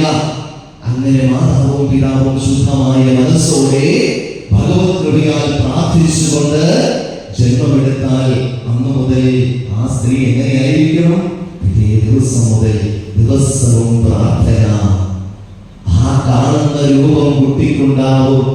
നമ്പൂതിരിമാരെയൊക്കെ കുഞ്ഞുങ്ങൾക്ക് കൃഷ്ണനെ പോലിരിക്കുന്നു പറഞ്ഞ കാര്യം എന്താണെന്നറിയാമോ? ആ സംസ്കാരത്തിൽ അവൻ ഇങ്ങനെ ചെയ്യുമായിരുന്നു. നിങ്ങൾ അപ്പുറത്തെ വീട്ടിലെ രമേശേട്ടനെ ഓർത്തോണ്ടിരിക്കുന്ന രമേശേട്ടന്റെ മുഖമായിരിക്കും കുട്ടിക്കുണ്ടാവുന്നത്. ഭർത്താവ് പെണ്ണിന്റെ കാര്യമില്ല, എന്താണ് ഈ മോന്ത ഇങ്ങനെ ഇരിക്കുമെന്ന് ചോദിക്കുമ്പോ എന്റെ ചേട്ടാ ചേട്ടാ കാര്യം എന്താ എന്നും ഇപ്പത്തെ മോന്ത കണ്ടുകൊണ്ടിരുന്നത് മനസ്സിലായോ? മനസ്സിൽ കാണുന്ന മോന്ത ആർക്ക് കയറി വരും? ആ കുഞ്ഞിന് കയറി വരും കേട്ടോ. ഇത് ശാസ്ത്രം തെളിയിച്ചതാ. അപ്പൊ ഓർക്കണം, ഇങ്ങനെയുള്ള സംഭവവികാസങ്ങളൊക്കെ ഇതൊക്കെ അറിയണം. അപ്പൊ എന്തായാലും ഇങ്ങനെ ഒരു നന്മയുള്ള കുഞ്ഞിനെ ജനിപ്പിക്കാൻ അമ്മമാരെ പുതിയ തലമുറയ്ക്ക് നിങ്ങൾ പഠിപ്പിച്ചു കൊടുക്കണം. നമ്മുടെ മക്കൾക്ക്, നമ്മുടെ സഹോദരങ്ങളൊക്കെ പറഞ്ഞു കൊടുക്കണം. ആ സമയത്ത് സ്ത്രീ ലൈംഗിക വീഴ്ചയിൽ ഏർപ്പെട്ടാൽ അവരുടെ മനസ്സും ശരീരവും മറ്റു ചിന്തകളിലേക്ക് പോകും. ആ ചിന്ത ആർക്കുണ്ടാവും? ഈ കുട്ടിക്കുണ്ടാവും. ഇരിക്കുന്ന അമ്മമാരൊക്കെ ഓർത്തുകൊള്ളുക, എന്റെ കുട്ടി ഇങ്ങനെ കുഴപ്പം വല്ലതും ഉണ്ടോ? അതിന് കാരണക്കാര് കുട്ടിയാണോ ഞാനാണോ എന്ന് സ്വയം ചിന്തിച്ചോളുക. പറയണ്ട, ആരും പറയണ്ട, മനസ്സിൽ ആ ചിന്തിച്ചാൽ മതി കേട്ടോ. അപ്പോ നമ്മുടെ കുട്ടികളുടെ ബാലപാഠങ്ങൾ എന്ന് പറഞ്ഞാൽ അല്ല ബാലപാഠം. അമ്മയുടെ വയറ്റിൽ കിടന്ന സമയത്ത് അമ്മ മനസ്സുകൊണ്ട് ചിന്തിച്ച പാഠങ്ങളാണ് കുട്ടിയുടെ ബാലപാഠം. അപ്പൊ അതോടെ ഇരിക്കട്ടെ ബാലപാഠം. ഒക്കെ അവിടെ ഇരിക്കട്ടെ. ഈ സംഘടനയിലേക്ക് വരാം. പ്രിയമുള്ള അമ്മമാരെ, സഹോദരിമാരെ, ഈ സമൂഹത്തിൽ തുല്യനീതിക്ക് വേണ്ടി, സമത്വത്തിന് വേണ്ടി, സഹോദരത്തിന് വേണ്ടി പോരാടുവാനുള്ള സംഘടനയാണ് SNDP സംഘടന. ഇന്നത്തെ ഈ സുദിനത്തിൽ ഇവിടുത്തെ നമ്മളുടെ ചേച്ചിമാർ ഈ സംഘടനയുടെ വനിതാ ദിനത്തിൽ ഈ അമ്മമാരെയും സഹോദരിമാരെയും വിളിച്ചു വരുത്തി ബോധവൽക്കരണം നടത്താൻ മനസ്സ് കാണിച്ചതിനെ അഭിനന്ദിക്കുകയാണ്. പല പരിപാടികളാണ് വെച്ചത്. കുറച്ചു പേര് ഗർഭാശയത്തിന്റെ ബ്രസ്റ്റിലേക്ക് മുഴയുടെ പരിശോധന നടത്തിച്ചു, കുറച്ചു പേര് അത് നടത്തിച്ചു, ഇത് നടത്തിച്ചു. ഇതൊക്കെ മുഴയില്ലാത്തതിലും പോകുമ്പോ പരിശോധിക്കാൻ നിങ്ങൾ ഇവിടെ വന്നിട്ട് രാവിലെ ഉദ്ഘാടനം കഴിഞ്ഞ് കിട്ടിപ്പോ. പക്ഷേ ഇന്ന് ഇവിടെ നിങ്ങളുടെയൊക്കെ മനസ്സിൽ എന്തെങ്കിലുമൊക്കെ ചെറിയ കാര്യങ്ങൾ കിട്ടിയിട്ടുണ്ടല്ലേ? കൊച്ചു കൊച്ചു അറിവുകൾ കിട്ടി, നാളുകളിൽ പൊതു നൽകാൻ പറ്റിയ പല കാര്യങ്ങൾ കിട്ടി. സ്ത്രീയുടെ മൂല്യം എന്താണെന്ന് തിരിച്ചറിയാൻ പറ്റും നിങ്ങൾക്ക്. ഇതാണ് ഇന്നിവിടുത്തെ നമ്മുടെ വനിതാ സംഘത്തിലെ പ്രവർത്തകർ ഇതിനുവേണ്ടി തയ്യാറുണ്ട്. അതിന് ഞാൻ അവരെ അഭിനന്ദിക്കാൻ കൂടി ഈ അവസരം വിനിയോഗിക്കുകയാണ്. കോട്ടയം യൂണിയൻ വനിതാ സംഘം ഇത്തരത്തിലൊരു പരിപാടി ആസൂത്രണം ചെയ്തതിൽ അവരെ ഒരു നല്ല കൈയ്യടി കൊടുത്തോ, കുഴപ്പമൊന്നുമില്ല കേട്ടോ. അവരെ അഭിനന്ദിക്കുകയാണ്. ഇനിയും സംഘടനയിലേക്ക് പ്രിയമുള്ളവരെ, ഈ സംഘടന ഇന്നലെ എന്ത് നടന്നു എന്നത് അറിയാൻ പറഞ്ഞത് ഇന്ന് നാം എന്ത് ചെയ്യുന്നു എന്ന് ചിന്തിക്കാനാണ്. പണ്ടുള്ളവരെ ഒത്തിരി ചെയ്തെന്ന് പറഞ്ഞല്ലോ. ആട്ടെ, ഇവിടെ ഇരിക്കുന്നവരൊക്കെ വനിതാ സംഘത്തിന്റെ പ്രസിഡന്റായി ഞങ്ങൾ എന്ത് ചെയ്തു സാറേ? ഞങ്ങൾ കയറി കഴിഞ്ഞപ്പോ 11 പേരും മയിലിന്റെ പടം വെച്ച സാരി പിടിച്ച് ഒരുപോലെ ഉൾക്കൊണ്ട് നടക്കുന്നത്. ഇതാണോ സംഘടനയുടെ പ്രവൃത്തി? ആ 11 ഫ്രണ്ടിൽ കണ്ടോണ്ട്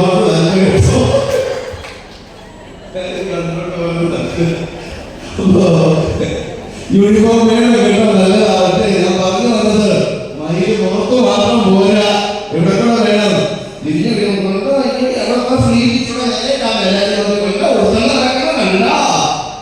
ഇങ്ങനെ പറയുന്ന ആവരുത്.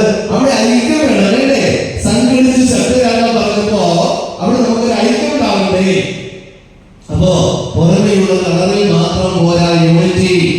നമ്മൾ ഈ സംഘടനയിലേക്ക് കടന്നു വന്നു. ഞാൻ പ്രസിഡന്റായി, ഞാൻ വൈസ് പ്രസിഡന്റായി, ഞാൻ സെക്രട്ടറിയായി, ഞാൻ യൂണിയൻ പ്രതിനിധിയായി, ഞാൻ ശാഖ മറ്റ് കമ്മിറ്റിയായി.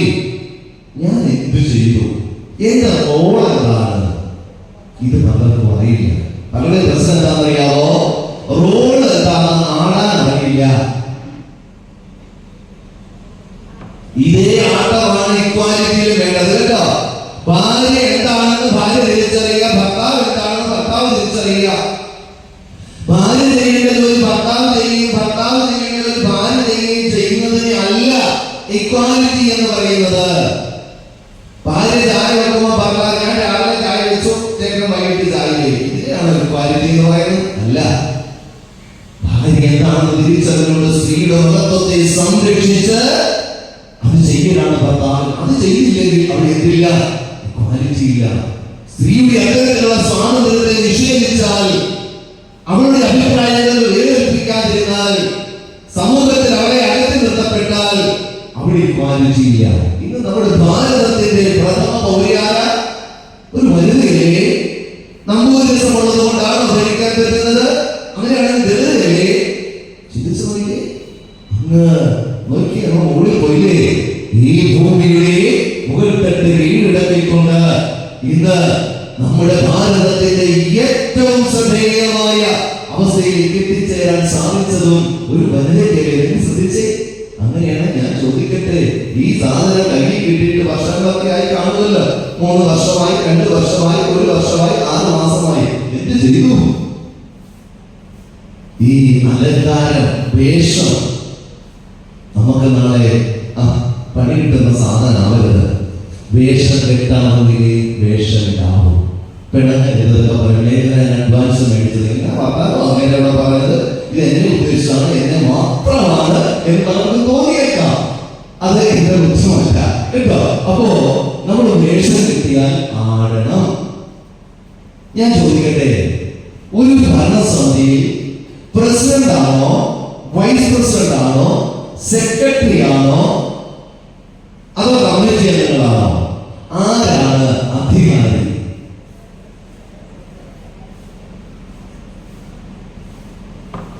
പ്രസിഡന്റ് ആണ് എന്ന അഭിപ്രായമുള്ളവരുടെ കൈപോക്കിക്ക് പ്രസിഡന്റുമാരായിരിക്കും കൈപോക്കിയതില്ലേ? സെക്രട്ടറി ആണെന്ന് അഭിപ്രായം കൈപോക്കിക്ക് നല്ല ഐക്യമാണ്. മനസ്സിലായോ? പ്രസിഡന്റുമാർ ഈ ശക്തി മനസ്സിലായോ? പ്രസിഡന്റ് പറയുന്നു ഞാനാണ് അധികാരി. സെക്രട്ടറി പറഞ്ഞാൽ മതി, ഞാനാണ് അധികാരി. ആരുടെ? കമ്മിറ്റി അംഗങ്ങളാണ് അധികാരി. ഉറപ്പുള്ളത് കൈ നോക്കി. പാവങ്ങള് ഇതാണ് എളുപ്പം. കമ്മിറ്റിയ വേഷത്തിന്റെ മഹത്വം അറിയത്തില്ല, അഴിച്ചു വെച്ചിട്ട് പോകാനാണ് കേട്ടാ. എന്റെ കമ്മിറ്റിക്കാരെ നിങ്ങളോട് പറയാ, പ്രസിഡന്റ് സെക്രട്ടറി ഒന്നുമല്ല, കമ്മിറ്റിക്കാരാണ് ഏറ്റവും ശക്തമായ അധികാരികൾ. കൈയടിക്ക് കമ്മിറ്റിക്കാരുണ്ടെങ്കിൽ കേട്ടാ. ഇതിലേക്കുമ്പോ പ്രസിഡന്റ് സെക്രട്ടറി ജവാട ഇട്ട് നടന്ന് നടന്നാണ് മുന്നില് എല്ലാം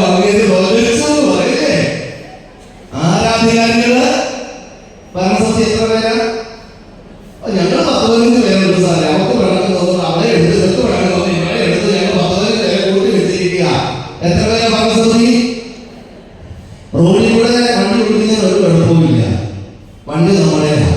പക്ഷേ വലതുവശത്തോട് ഓടിച്ചാൽ വിവരം അറിയും ഇല്ലേ? ഒരു നിയമം ഉണ്ടാക്കി വെച്ചിട്ട് അപകടം ഉണ്ടായിരിക്കാൻ വേണ്ടി നിയമം ഉണ്ടാക്കി വെച്ചിരിക്കുന്നത് ആണോ? അപകടം ഉണ്ടാകാതിരിക്കാൻ വേണ്ടി. നമുക്ക് കുഴപ്പമില്ലാതെ വേറെ നമ്മൾ നെഞ്ചത്ത് കയറിയാലും കുഴപ്പമാകുന്നേ, പാവപ്പെടുത്താൻ പോയി അങ്ങോട്ട് ഇടിച്ചിട്ട് പോകുന്നേ എന്ന് പറഞ്ഞതുപോലെ സംഘടനയ്ക്ക് ഒരു നിയമമുണ്ട്. ഇത് നശിച്ചു പോകാതിരിക്കാൻ വേണ്ടി ഉണ്ടാക്കിയ നിയമമാണ്, കൃത്യതയോടുകൂടി പോകാൻ വേണ്ടി ഉണ്ടാക്കിയ നിയമമാണ്. ആ നിയമം പാലിക്കാൻ ഞാൻ ചോദിക്കട്ടെ, ലൈസൻസ് ഇല്ലാതെ വണ്ടി ഓടിക്കാൻ പറ്റുമോ?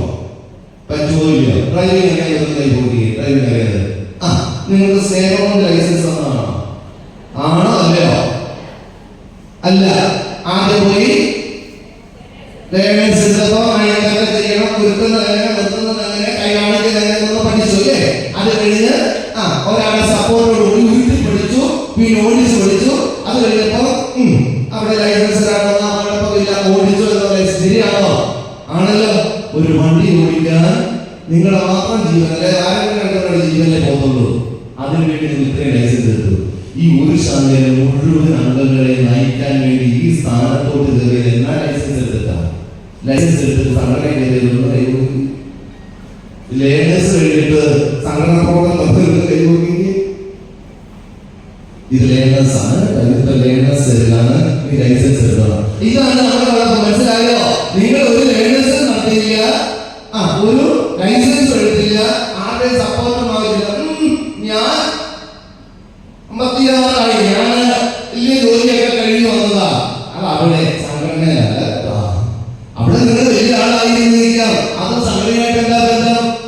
നീ എന്താ പറഞ്ഞത്? എന്റെ ഭർത്താവിന്റെ ശമ്പളക്കാൻ അറിയാമോ? മാലയുടെ വലുപ്പം കണ്ട ഇതുപോലെ എനിക്ക് സംഘടനയിൽ പ്രവർത്തിക്കാൻ അത് വീട്ടിൽ വെച്ചാൽ മതി. ഇവിടെ മാലയുടെ വലിപ്പമോ നിങ്ങളുടെ വെളുപ്പോ നിങ്ങളുടെ പണമോ നിങ്ങളുടെ ജോലിയോ അല്ല സംഘടന. അതാണ് നിങ്ങളുടെ മഹത്വം പറയുന്നതെങ്കിൽ സംഘടന നശിക്കും. ഞാൻ ചോദിച്ചോട്ടെ, വണ്ടി ഓടിക്കാൻ ചെന്നപ്പോ നിങ്ങളുടെ മാലയുടെ വലിപ്പം കണ്ടിട്ടാണ് ലൈസൻസ് തന്നത്? ഞാൻ IPS ഓഫീസറാണ്, അതുകൊണ്ട് ഒരിക്കലും ലൈസൻസ് ചുമ്മാ എഴുതി കൊടുത്തോ? ഇല്ലല്ലോ. IPS ആയാലും IAS ആയാലും വണ്ടി ഓടിക്കാൻ എന്ത് വേണം? ലൈസൻസ് വേണം. എന്ന് പറഞ്ഞാൽ ഒരു പ്രവൃത്തി പഠിക്കാതെ ചെയ്യാൻ പറ്റില്ല. ഇവിടെ നമുക്ക് പറ്റിയ അബദ്ധം എന്താ? ഒന്നും പഠിക്കാത്ത എന്നെ നീ കയറി, വേണ്ട ഞാൻ കയറാം, അങ്ങനെ നീ കയറി ഞാൻ കയറി, അങ്ങനെ ആരെങ്കിലും കയറാൻ പറഞ്ഞിട്ട് കയ്യിൽ നീ പ്രസിഡന്റ് അല്ലേട്ടാ, ഇന്ന് പോലെ നീ ആണ് പ്രസിഡന്റ്. പ്രസിഡന്റ് ഞാനോ? ഇല്ല, ഞാനാണ് പ്രസിഡന്റ്. എനിക്കറിയില്ല. അപ്പൊ നായകന്റെ വേഷം കെട്ടി പിന്നാലെ നിൽക്കുന്ന അവസ്ഥയാ. ഈ കട്ടം നോക്കുന്നതിന് പൊക്കിക്കൊടുത്തിട്ട് വേണ്ടേ പ്രവർത്തിക്കാൻ. അപ്പോ പ്രിയമുള്ളവരെ, എന്തായാലും കഴിഞ്ഞത് കഴിഞ്ഞു. എന്തായാലും എങ്ങനെയെങ്കിലും ഇതിനകത്ത് വന്ന് കയറി. പണ്ടൊരു മത്സരം നടന്നു കേട്ടോ, രാജകൊട്ടാരത്തിൽ. പണ്ടൊക്കെ സ്വയംവരം നടക്കുകയാണല്ലോ ഇല്ലേ? ആ ശക്തിയുള്ള രാജാക്കന്മാരെ ആരെ വേണമെന്ന് തീരുമാനിക്കാൻ ഇങ്ങനെ സ്ത്രീ എന്ത് ചെയ്തോണ്ടിരിക്കുക? മാലയെടുത്ത് കൈ പിടിച്ചോണ്ടിരിക്കുക. അവിടെ സ്ത്രീക്കാരുമാർ വന്ന് സർവ്വ ഭയം ഭയത്തിൽ കാണിക്കുക, എന്നെ കെട്ടടി എന്നെ കെട്ടടി എന്ന് പറഞ്ഞിട്ട് ഓരോ രാജാക്കന്മാരും വന്ന് കഴിവ് തെളിയിച്ച് കാണിക്കുക. സ്ത്രീ തീരുമാനിക്ക് വേദത്തെ കെട്ടണമെന്ന്. ശരിയാണോ? അതായിരുന്നു സ്വയംവരം കേട്ടോ. അങ്ങനെ രാജാവ് തീരുമാനിച്ചു, എന്റെ മകളുടെ സ്വയംവരം നടത്താൻ പോകുന്നു. അങ്ങനെ വർണ്ണമാലയുമായിട്ട് ഇങ്ങനെ നിൽക്കുക. അപ്പൊ അതിന് ശക്തനെ തിരിച്ചറിയാൻ വേണ്ടി വലിയൊരു കുളം ഉണ്ടാക്കി അതിനകത്ത് നിറച്ചു മുതലെ പിടിച്ചിട്ടു. എന്നിട്ട് രാജാവ് പറഞ്ഞു, ധൈര്യശാലി ആരെങ്കിലും ഉണ്ടെങ്കിൽ ഈ മുതലക്കുളത്തിൽ നീന്തി അക്കരെ കടന്നാൽ അവൻ ജീവനെ പോലും ഭയമില്ലാത്ത ധൈര്യശാലിയാണ്. അങ്ങനെ ഒരാൾക്ക് എന്റെ മോളെ കെട്ടിച്ചു കൊടുക്കുന്നത്. രാജാക്കന്മാരെല്ലാം വന്നിരിക്കുക. മുതലെ കണ്ടപ്പോ എല്ലാവർക്കും പേടിയുള്ള സ്വന്തം ജീവൻ കളഞ്ഞു ഇവിടെ കെട്ടിട്ട് എല്ലാടുക്കാനാ. അങ്ങനെ ഒരാൾ പോലും ചാടുന്നില്ല. രാജാവിന്റെ മാറ്റുകൾ ഇങ്ങനെ മാറ്റി മാറ്റി മാറ്റി പറഞ്ഞു. ആദ്യം പറഞ്ഞു, ഒരു രാജ്യം തരാം, ഇത്ര കോടിയുടെ രത്നം കൊടുക്കാം. ആരും ചാടുന്നില്ല. അവസാനം രാജാവ് പറഞ്ഞു, ഒരു കാര്യം ചെയ്യാം, എന്റെ മകളുടെ വിവാഹം നടക്കണം, സ്വയംവരം നടക്കണം. അതുകൊണ്ട് ഈ രാജ്യം മുഴുവൻ തന്നുകൊണ്ട്, ഇതാ ഈ സിംഹാസനത്തിന്റെ ചുമതല കൂടി തന്നുകൊണ്ട് ഈ രാജ്യത്തിന്റെ രാജാവായി നിന്നെ വാഴിക്കാം. ധൈര്യമുള്ള ഒരു ചാടാൻ പെട്ടെന്ന് നോക്കിയപ്പോൾ ഒരുത്തൻ ചാടി സന്തോഷമായി. രാജാ പദവി വേണ്ടിയില്ല, മകൾക്ക് വരനായല്ലോ. പെട്ടെന്ന് പറഞ്ഞു, ആ രാജകുമാരനെ പിടിച്ചോണ്ട് വരാൻ. രാജകുമാരൻ നിലത്ത് നിൽക്കുമോ? സത്യം പറഞ്ഞ ആരാണ് എന്നെ ഇതിനകത്ത് തള്ളിയിട്ടത്? തള്ളിയിട്ടവന്റെ വെളുത്തിറക്കുമെന്ന് പറഞ്ഞു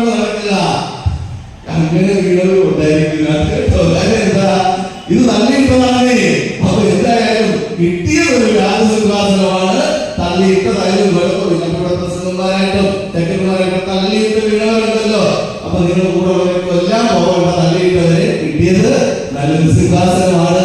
ഇനി ഭരണം ഒന്ന് പഠിച്ചാൽ മതി കേട്ടോ. അപ്പൊ എന്തായാലും നിങ്ങൾ president, vice president, secretary, treasurer, എത്ര കമ്മിറ്റികളാ?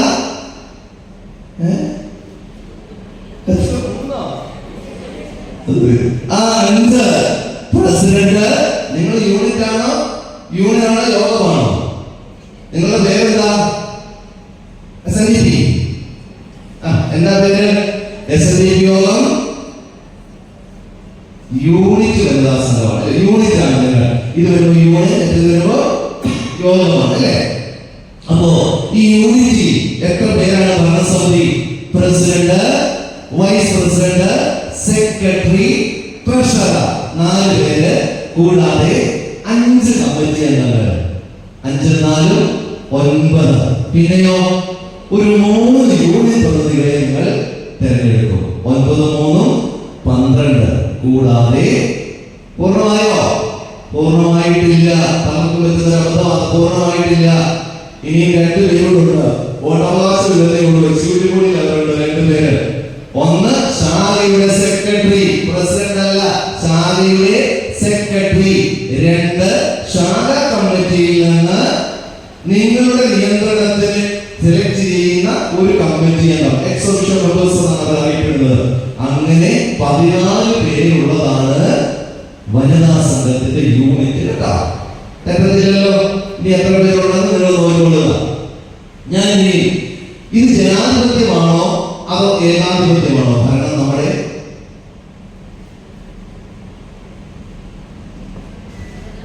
തെരഞ്ഞെടുത്തു നമ്മുടെ ഭരണം നിങ്ങൾക്ക് ജനാധിപത്യ ഭരണമാണോ ഏകാധിപത്യ ഭരണമാണോ? നമ്മുടെ ജനാധിപത്യമാണല്ലോ അല്ലേ? ആ വാക്കൊന്ന് പറയുന്നത് നല്ലതാണ്. കാരണം ചിലതൊക്കെ ഏകാധിപത്യം ഉണ്ടെന്നാണ് പറയുന്നത്. നമ്മൾ പറയുന്നത് ജനാധിപത്യ രാജഭരണം അല്ല കേട്ടോ.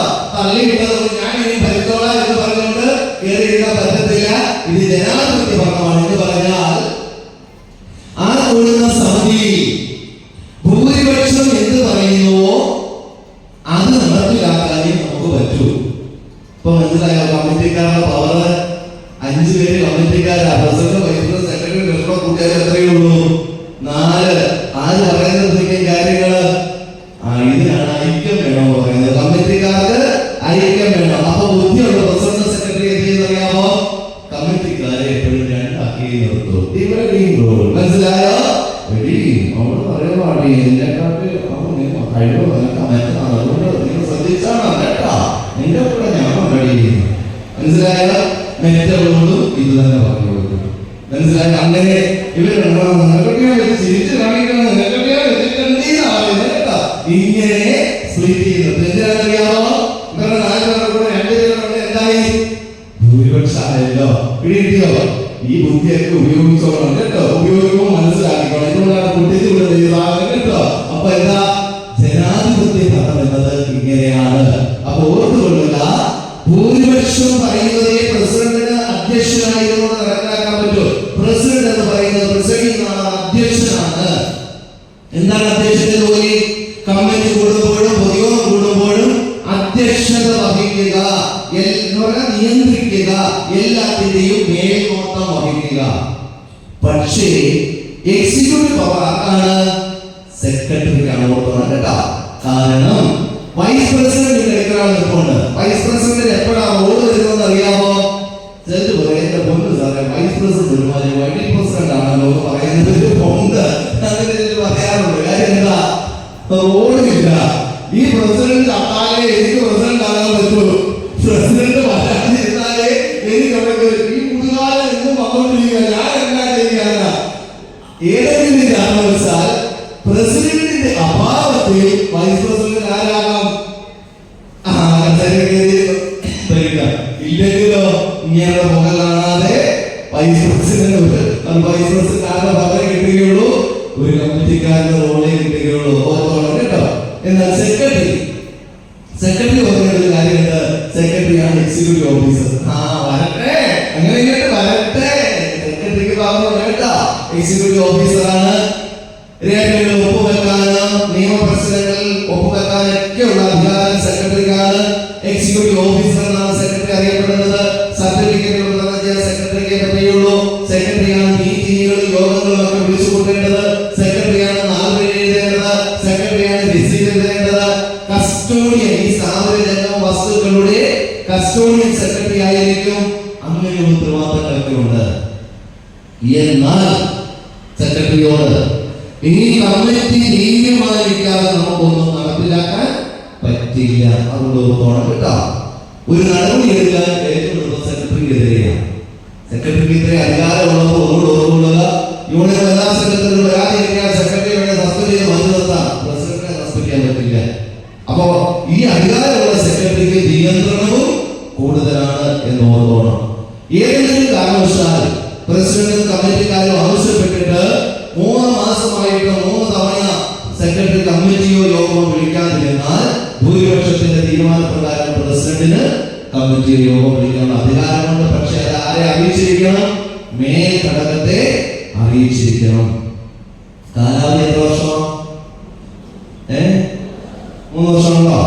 3 വർഷം. 3 വർഷം കഴിഞ്ഞതിലൂടെ കേറിയിട്ട് 3 വർഷമായിട്ട് ഞങ്ങൾ മാറത്തില്ല കൈ പോകണ്ട, വേണ്ട. അപ്പൊ എന്തായാലും 3 വർഷമാണ് ഇവിടെ ഭരണ കാലാവധി. അപ്പൊ ഓർക്കേണ്ടത്, എല്ലാ വർഷവും കണക്ക് ഓഡിറ്റ് ചെയ്യണം. കണക്ക് ഓഡിറ്റ് ചെയ്യുന്ന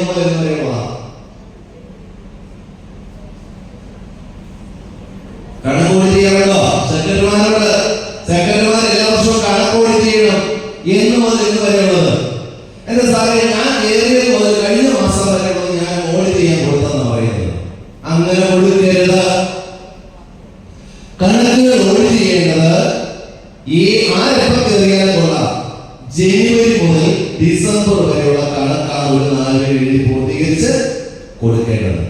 ടാക്സ് സംബന്ധമായി റിട്ടേൺ ഫയൽ ചെയ്യുകയോ അങ്ങനെ എന്തെങ്കിലും ഉള്ളവർ എന്ത് ചെയ്യുക? ഫിനാൻഷ്യൽ ഇയർ തിരഞ്ഞെടുക്കുക. ഏപ്രിൽ 1 മുതൽ മാർച്ച് 31 വരെ കണക്ക് ക്ലോസ് ചെയ്ത് കൊടുക്കുക. അല്ലാത്തവർ യൂണിറ്റുകൾ എങ്ങനെ ചെയ്താൽ മതി? ജനുവരി ടു ഡിസംബർ. നിങ്ങൾ ഇപ്പോൾ ഈ മാസമാണെങ്കിൽ വാർഷികം ഇരിക്കട്ടെ, പഴയ ഭരണസമിതി കണക്ക് കൊടുക്കുമ്പോൾ 2024 ഡിസംബർ 31 വരെയുള്ള വാർഷിക റിപ്പോർട്ടും കണക്കും വായിച്ചിട്ടാണ് ഭരണസമിതി പുതിയ ഭരണസമിതി കൈമാറുന്നത്. ബാക്കിയുള്ള 3 മാസത്തെ നാടടി പ്രകാരം എഴുതി നീക്കിയിരുപ്പ് സഹിതം കൈമാറുമ്പോൾ അതിന്റെ നാടി എഴുതി വെക്കും. ആ മാറ്റപ്പെടുന്ന സമയത്തെ കണക്കിന്റെ ഉത്തരവാദി ആരായിരിക്കും? പഴയ സെക്രട്ടറി ആയിരിക്കും എന്ന് എഴുതി വെക്കുന്നതേ കേട്ടോ. അപ്പൊ ഓഡിറ്റ് എങ്ങനെയാണ്? ജനുവരി ടു ഡിസംബർ ചെയ്യണം. പ്രസിഡന്റ് അധ്യക്ഷനാണ്, നേതൃത്വമാണ്. പ്രസിഡന്റ് അഭാവത്തിൽ വൈസ് പ്രസിഡന്റ്, സെക്രട്ടറിക്ക് ഈ പറഞ്ഞ ഉത്തരവാദിത്തങ്ങളുണ്ട്. പക്ഷേ കമ്മിറ്റിക്ക് വിധേയമായി മാത്രമേ സെക്രട്ടറിക്ക് പ്രവർത്തിക്കാൻ സാധിക്കുകയുള്ളൂ. കമ്മിറ്റി അംഗങ്ങളെ, നിങ്ങളുടെ പവർ ഒറ്റക്കെട്ടായിട്ട് നിന്നാൽ നിങ്ങളുടെ അനുമതി ഇല്ലാതെ, ഭൂരിപക്ഷം ഇല്ലാതെ ഇവർക്ക് തീരുമാനങ്ങൾ എടുക്കാൻ പറ്റില്ല. അങ്ങനെ കൂട്ടായിട്ട് നിൽക്കണം. യൂണിയൻ പ്രതിനിധികളുണ്ടല്ലോ, യൂണിയൻ പ്രതിനിധികൾ. ഈ യൂണിയൻ പ്രതിനിധികളുടെ ജോലി എന്താ? അവിടുത്തെ കുറിച്ച് ഇവിടെ പറയാം, ഇവിടുത്തെ കുറ്റം അവിടെ പറയാം. അതാണ് യൂണിയൻ പ്രതിനിധികളുടെ ജോലി കേട്ടോ. നല്ലതും പറയാം. അതായത് ശാഖാഭരണസമിതിയുടെ പ്രവർത്തനങ്ങൾ വിലയിരുത്തിയിട്ട് അത് എവിടെ കൊടുക്കണം? വാഹകരാണ് കേട്ടോ. അപ്പൊ കുശുവും കൂടുതൽ പറയാൻ പറ്റുന്നവരെ എടുത്ത് യൂണിയൻ കമ്മിറ്റി വെക്കരുത്. കാരണം എന്താ? ഇവിടെ നേരെ ഓപ്പോസിറ്റ് ആയിരിക്കും എന്ന് പറയുന്നത്. ചുമ്മാ പറയുന്നതല്ല കേട്ടോ, ചുമ്മാ നല്ല കാര്യമായിട്ടാണ് കേട്ടോ. അപ്പൊ എന്തായാലും ചെന്ന് പറയുന്നത്, ഇവിടെ സാധനം ശല്യം പാടിയുടെ അങ്ങോട്ടൊക്കെ വിട്ടേക്ക്. അങ്ങോട്ട് ഈ ശാഖയെ ശല്യം തീർക്കാൻ വിടുന്ന സാധനങ്ങളല്ല യൂണിയൻ കമ്മിറ്റി അംഗങ്ങൾ. ശാഖയിൽ പ്രവർത്തിച്ച് പരിചയമുള്ളവരെയാണ് ഇങ്ങോട്ട് വിടേണ്ടത് യൂണിയൻ കമ്മിറ്റിയിലേക്ക്. എന്താ കാര്യം അറിയാമോ? ഇവരൊക്കെ ആജീവനാന്ത പ്രസിഡന്റ് സെക്രട്ടറിമാരൊന്നും അല്ല. അവരിപ്പൊ തന്നെ പറയുന്നത്, സാറെ പുതിയ കാര്യങ്ങളിലേക്ക് ഞങ്ങൾ മാത്രമോ ഞങ്ങളോട് പറഞ്ഞുകൊണ്ടിരിക്കുക. ഒരു മാസത്തില്ല ആജീവനാന്ത പ്രസിഡന്റ് സെക്രട്ടറി. അപ്പോ ഇവരെ മാറ്റാൻ കാര്യങ്ങളെ പറ്റത്തുള്ളൂ. ആ ഈ യൂണിയൻ പ്രതിനിധികളെ പറ്റത്തുള്ളൂ. കാര്യം എന്താണെന്ന് അറിയാമോ? നിങ്ങളെല്ലാവരും ഇവിടെ വരും. നിങ്ങളെല്ലാവരും ഇവിടെ വരും. വാർത്തയിലൂടെ വന്നു കഴിയുമ്പോ പ്രസിഡന്റുമാരും സെക്രട്ടറിമാരും വരത്തില്ല. ആരാകുന്നത്? ശാഖയിലെ യൂണിയന്റെ പ്രതിനിധികളായ 3 പേർ, 103 ശാഖയിലെ പ്രതിനിധികളായ 309 പേരുടെ യോഗം കൂടും. ആ യോഗത്തിന്റെ ഭൂരിപക്ഷ തീരുമാനപ്രകാരം അതിൽ നിന്നാണ് ആര് വരുന്നത്? ഭരണസമിതി വരുന്നത്. ഈ 309 പേര് 200 പേര് പറയുകയാണ്, അല്ലെങ്കിൽ പകുതി കൂടുതൽ ഒരാൾ പറയുക. ആ ചേച്ചി വേണ്ട, ഞങ്ങൾ കൈയടിക്കത്തില്ലെന്ന് പറഞ്ഞാൽ രാമ ചേച്ചി പിറ്റേ ദിവസം അവിടെ വന്നിരിക്കും, നിങ്ങളുടെ കൂടെ വന്നിരിക്കും കേട്ടോ. ഇതൊക്കെ നമുക്ക് പ്ലാൻ ചെയ്യാം കേട്ടോ. അപ്പൊ എന്ത് ചെയ്താൽ മതി? ആ കാര്യം നമുക്ക് ബോധ്യപ്പെട്ട് നിന്നാൽ മതി കേട്ടോ. അപ്പോ എന്തായാലും ഇതാണ് ഭരണ സംവിധാനം. ഞാനിത് പറയുന്നത് നമ്മുടെ ഓരോരുത്തർക്കും ഉണ്ട്. ആരും ചെറുതല്ലേ. യൂണിവേഴ്സിറ്റി നോക്കും, ഞങ്ങൾക്ക് പാവമൊന്നുമില്ലല്ലോ, ഞങ്ങൾ എന്നാ അവിടെ ഇവിടെ ഒന്ന് പറയും, ഇവിടെ അവിടെ ഒന്ന് പറയും, ഇതാണോ ഞങ്ങളുടെ ജോലി എന്ന് വിചാരിക്കും. അല്ല, യൂണിയന്റെ ചരട് നിങ്ങളുടെ കയ്യില. യൂണിയന്റെ ഭരണസമിതി ചോദ്യം ചെയ്യാനുള്ള അധികാരമുണ്ട് യൂണിയൻ പ്രതികൾക്ക്. ഇവിടെ കൂടുന്ന സമയത്ത് വനിതാ സംഘത്തിന്റെ പ്രസിഡന്റ് അധ്യക്ഷയല്ലേ ഇന്ദിര ചേച്ചി, നിങ്ങൾ ഇവിടെ ആ ഭവനം നിർമ്മിക്കാൻ പോകുന്നല്ലോ, അതിനകത്ത് എത്ര ചേച്ചി ചോദിക്കുന്നതിന് തെറ്റൊന്നുമില്ല. ആ കണക്കുകൾ ഞങ്ങളോടൊന്ന് പറയണമല്ലോ, ചോദിക്കുന്നതിന് തെറ്റൊന്നുമില്ല. ഇങ്ങനെ ശാഖയുടെ യൂണിയൻ പ്രവർത്തനങ്ങളെ നിയന്ത്രിക്കുവാനുള്ള ഒരു പരമാധികാര സഭയാണെന്ത്. അപ്പൊ ചെറുതല്ല നിങ്ങളുടെ പവർ കേട്ടോ. യൂണിയൻ പ്രതിനിധികൾക്ക് പവറുണ്ട്. ശാഖയത്തിലല്ലേ ഉള്ളൂ പവർ. ഇവിടെ കിട്ടത്തുള്ളൂ.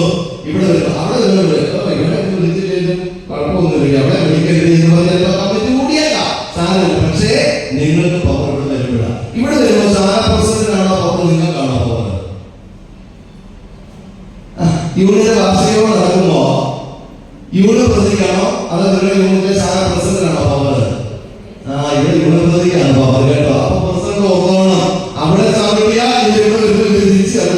അങ്ങോട്ടും ഇങ്ങോട്ടും ഭാര്യയായിരിക്കും കേട്ടോ. അതുകൊണ്ട് ഓരോരുത്തർക്കും ഓരോ സ്ഥാനം വരുമ്പോഴാണ് പവർ ഉണ്ടാവുക. അത് മനസ്സിലാക്കണം. ഇക്വാലിറ്റി ഇത് പ്രയോജനം ചെയ്യും. ഭർത്താവിന് പവറുള്ള ചില സ്ഥലങ്ങളുണ്ട്, ഭാര്യയ്ക്ക് പവറുള്ള ചില സ്ഥലങ്ങളുണ്ട്. രണ്ടുപേരും തിരിച്ച് അങ്ങോട്ടും ഇങ്ങോട്ടും മനസ്സിലാക്കി കഴിഞ്ഞാൽ രണ്ടുപേർക്കും കുഴപ്പമില്ല. പക്ഷേ ഇത് തിരിച്ചറിയാതിരുന്നാലാണ് നമ്മുടെ പ്രശ്നം ഉണ്ടാകുക. അപ്പൊ പ്രിയമുള്ളവരെ, ഞാൻ പറഞ്ഞ സമയം ഏതാണ് റെഡിയാറായി. ബാക്കി ഇവിടെ ഇതിന്റെ പുറകെയുള്ള സാധനങ്ങൾ വന്നോളൂ. അപ്പോ എന്തായാലും president, vice president, secretary, committee അംഗങ്ങൾ, നിങ്ങളുടെ ഭരണസമിതി, അവിടെ ചെയ്യേണ്ട കാര്യങ്ങൾ, അതിനകത്ത് നിങ്ങൾ മാതൃകാപരമായ കണക്കുകൾ, ചെയ്യേണ്ട കാര്യങ്ങൾ, മിനിറ്റ്സ് എഴുതാറുണ്ടോ? നിങ്ങള് മിനിറ്റ്സ് എന്ന് പറയുന്ന സാധനം ഉണ്ടോ? അതെന്നാ ചെയ്യും? വാർഷികത്തിൽ വരാൻ നേരത്ത് കുത്തിയിരുന്ന് എഴുതും. പിന്നെ കമ്മിറ്റി ഗ്രൂപ്പ് എഴുതുവോ? കമ്മിറ്റി ഗ്രൂപ്പ് അതിലെല്ലാവരും ഒപ്പിട്ടിരിക്കുവോ? സെക്രട്ടറിമാർ ചെയ്യുന്ന ചില ജോലിയുണ്ട്. എന്താണെന്നറിയാമോ? കമ്മിറ്റിക്ക് മിനിറ്റ്സ് എഴുതും. പായിപ്പാട് സ്വാമിയുടെ മഹിളാ സംഘത്തിന്റെ കമ്മിറ്റി ഇത്ര മണിക്ക് ഇത്രാം തീയതി ഇന്നാളുടെ അധ്യക്ഷതയിൽ കൂടാൻ തീരുമാനിച്ചിരിക്കുന്നു, എല്ലാ കമ്മിറ്റി അംഗങ്ങളും കൃത്യസമയത്ത് എത്തിച്ചേരേണ്ടതാണ് എന്ന് പറഞ്ഞ് മിനിറ്റ്സ് എഴുതും. എന്നിട്ട് അതിന്റെ താഴെ അജണ്ട എഴുതണം. ഗുരുസ്മരണ, സ്വാഗതം, ഉപക്രമം, ഏതാണോ വിഷയങ്ങൾ ചർച്ച ചെയ്യേണ്ടത്, അതിന്റെ സംഘടനാ കാര്യങ്ങൾ, കൃതജ്ഞത. എന്നിട്ട് അന്നേ ദിവസം പങ്കെടുത്തവരുടെ ഹാജർ എല്ലാവരുടെയും പേര് എഴുതി ഇടരുത്. സെക്രട്ടറി, ചില സെക്രട്ടറിമാർ എല്ലാവരുടെയും പേരെഴുതി തന്നെ ഇട്ടേക്കുക. സഹായിക്കുക. ചേച്ചി ഇങ്ങോട്ടൊന്ന് ഒപ്പിട്ടേരെ, ആ പരിപാടി വേണ്ട കേട്ടോ. അവരവർ എഴുതി ഒപ്പിടണം. ആരെങ്കിലും എഴുതാൻ അറിയാൻ മേലെങ്കിൽ അന്നേരം ഒന്ന് എഴുതി കൊടുത്താൽ മതി. സെക്രട്ടറിയുടെ കൈപ്പടയിൽ ഒപ്പുകൾ ഇടിക്കാൻ പാടില്ല. വാല്യൂ നഷ്ടപ്പെടും കേട്ടോ. 2, എന്നിട്ട് കാര്യങ്ങളെല്ലാം എഴുതി, തീരുമാനങ്ങൾ എഴുതി, അതിന്റെ താഴെ അധ്യക്ഷനെ കൊണ്ട് ഒപ്പുവെപ്പിക്കാറുണ്ടോ? ആ കാര്യം മറന്നു.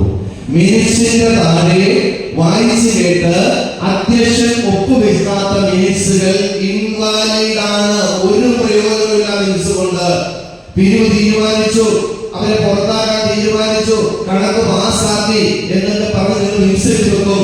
പക്ഷേ അതിന്റെ താഴെ എന്ത് ചെയ്യില്ല? അധ്യക്ഷന്റെ പേരെഴുതി ഒപ്പിടിപ്പിക്കണം. അത് എഴുതി ഒപ്പിടിപ്പിക്കാത്ത പക്ഷം ആ മിനിറ്റ്സ് വാല്യൂ അല്ല. അതുകൊണ്ട് മിനിറ്റ്സ് നോക്കി എഴുതിയ ശേഷം അധ്യക്ഷൻ നിർബന്ധമായും ഒപ്പിട്ടിരിക്കണം. ചില ആളുകൾ മിനിറ്റ്സ് അവിടെ വെച്ച് തന്നെ എഴുതി അധ്യക്ഷനെ കൊണ്ട് ഒപ്പിടിപ്പിക്കും. ചിലരെന്ത് ചെയ്യും? ഒരു തുണ്ട് പേപ്പറിൽ എഴുതിയെടുക്കും. എന്നിട്ട് വീട്ടിൽ ചെല്ലുന്ന ഭർത്താവുമായിട്ട് വഴക്കുണ്ടാകുകയാണ്. ചിലപ്പോൾ ആ കാര്യം ഉൾപ്പെടെയായിരിക്കും മിനിറ്റ്സിൽ എഴുതി വെക്കുന്നത്. പിറ്റേ ആഴ്ച ഇവിടെ വരുമ്പോ പ്രസിഡന്റ് കണ്ണും അടച്ച് ഒപ്പിടരുത്. അപ്പൊ എന്ത് ചെയ്യണം? വീട്ടിൽ പോയി മിനിറ്റ്സ് എഴുതുന്നവരാണെങ്കിൽ പിറ്റേ ആഴ്ച വരുമ്പോൾ കമ്മിറ്റി അംഗങ്ങളുടെ പവർ കാണിച്ചു കൊടുക്കണം.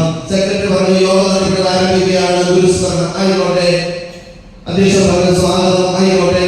അത് കഴിഞ്ഞ് അധ്യക്ഷൻ പ്രസംഗിക്കാൻ വരുന്നതിന് മുമ്പ് കമ്മിറ്റി അംഗങ്ങൾ പറയണം, അതെ പ്രസിഡന്റ്, അധ്യക്ഷ പ്രസംഗം നടത്താൻ വരട്ടെ, ആ കഴിഞ്ഞ പ്രാവശ്യം മിനിറ്റ്സ് ഒന്ന് എഴുതിയതൊന്ന് വായിച്ച് എന്തൊക്കെയാ എഴുതി വെച്ചിരിക്കുന്നത് ഞങ്ങൾക്ക് അറിയത്തില്ലല്ലോ എന്ന് പറഞ്ഞ് കഴിഞ്ഞ പ്രാവശ്യം ന്യൂസ് വായിച്ചു കേട്ട് അതിൽ അധ്യക്ഷൻ ഒപ്പുവെപ്പിച്ചിട്ടേ അടുത്ത മീറ്റിംഗ് തുടങ്ങാവൂ.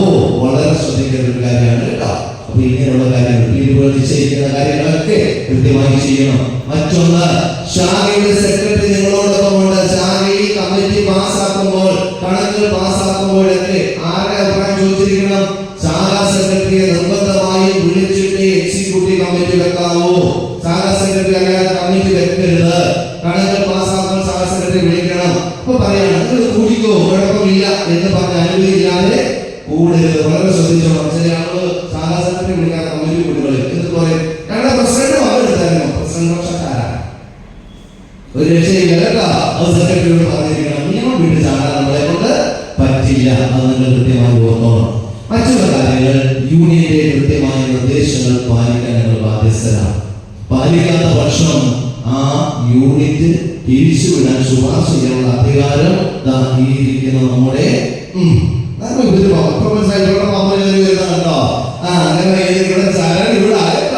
അപ്പോ അനൈക്യമുണ്ടായാൽ, സംഘടനാ നിർദ്ദേശങ്ങൾക്ക് വിധേയമായി പ്രവർത്തിച്ചാൽ, കണക്കുകൾ കൃത്യമായി കൊണ്ടുവന്നില്ലെങ്കിൽ സെക്രട്ടറിയെ സസ്പെൻഡ് ചെയ്യാം.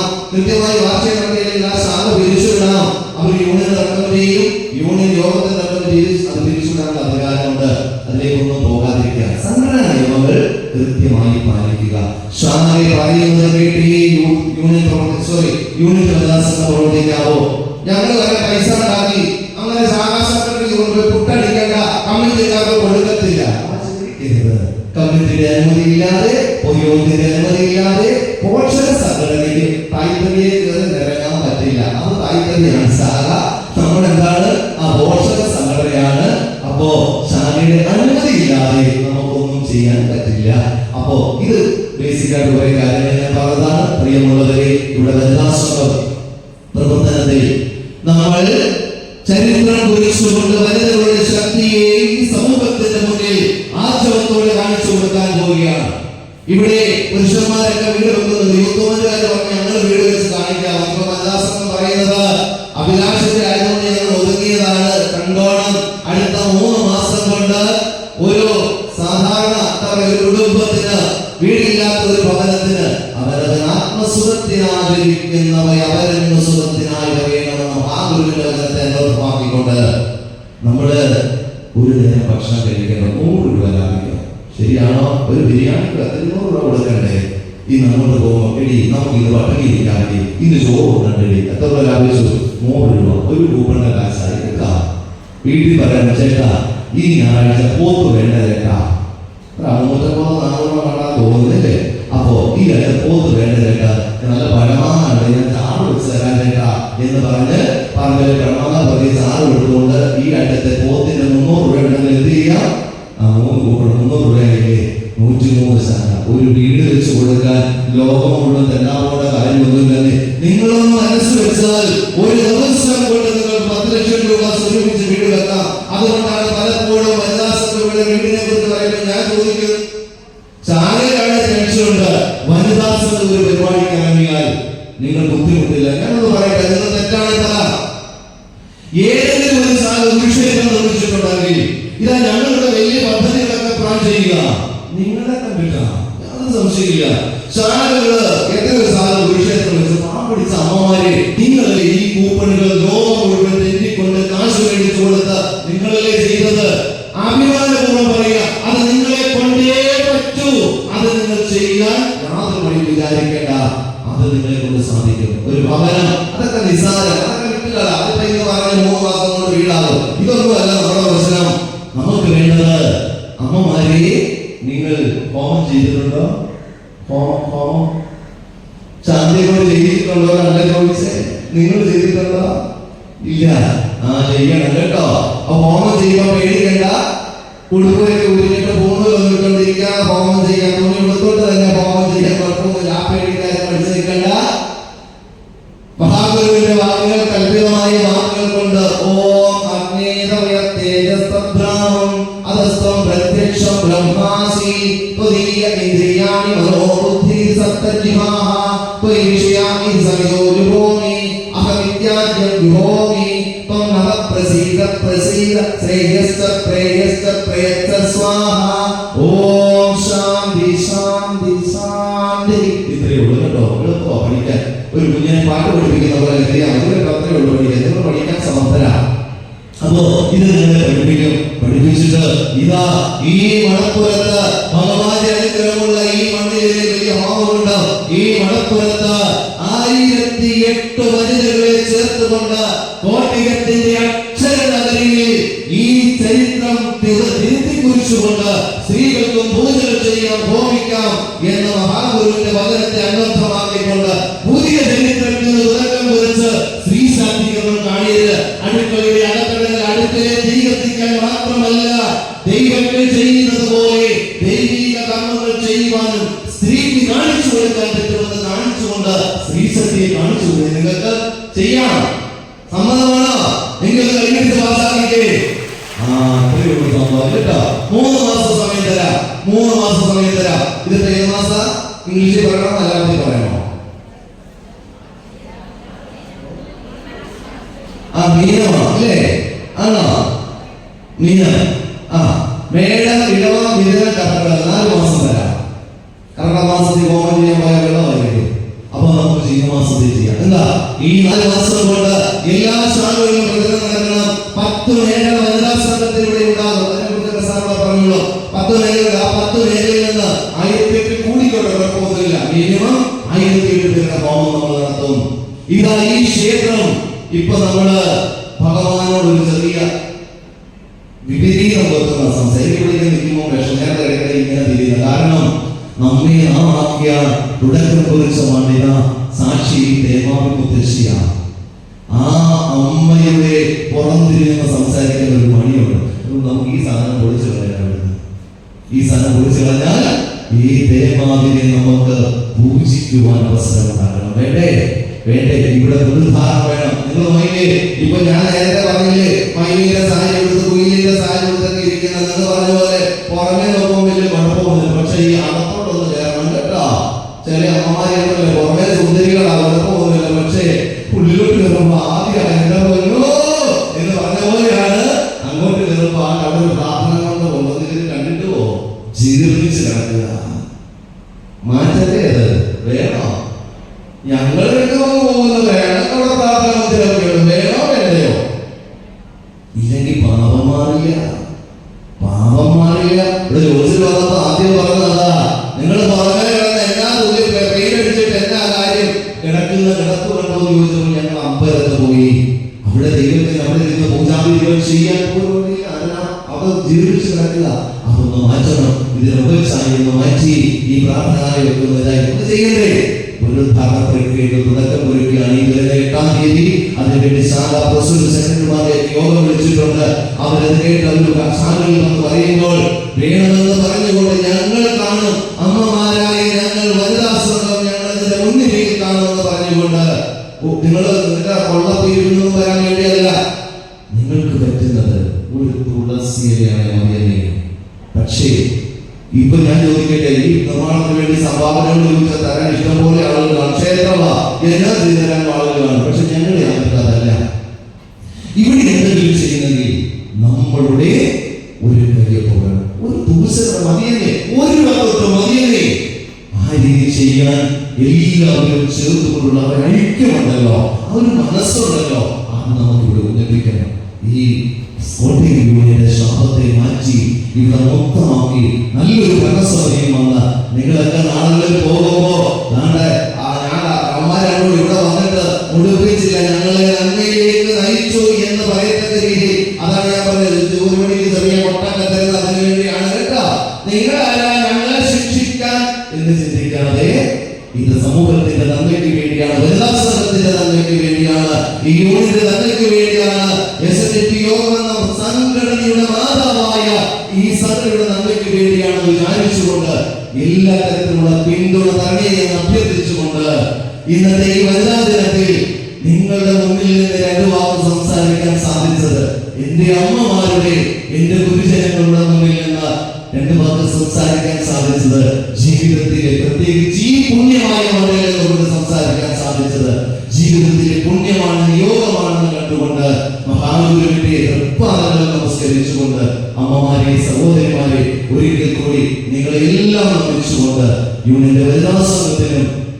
ഇവിടെ എത്തിച്ചേർത്തിരിക്കുന്ന എല്ലാവർക്കും ഹൃദയത്തിന്റെ ഭാഷയിൽ നിന്ന് രേഖപ്പെടുത്തിക്കൊണ്ട് എന്റെ 7 വാക്കുകൾ ഗുരുവിൽ സമർപ്പിക്കുന്നു. നന്ദി, നമസ്കാരം, ഗുരുധർമ്മം.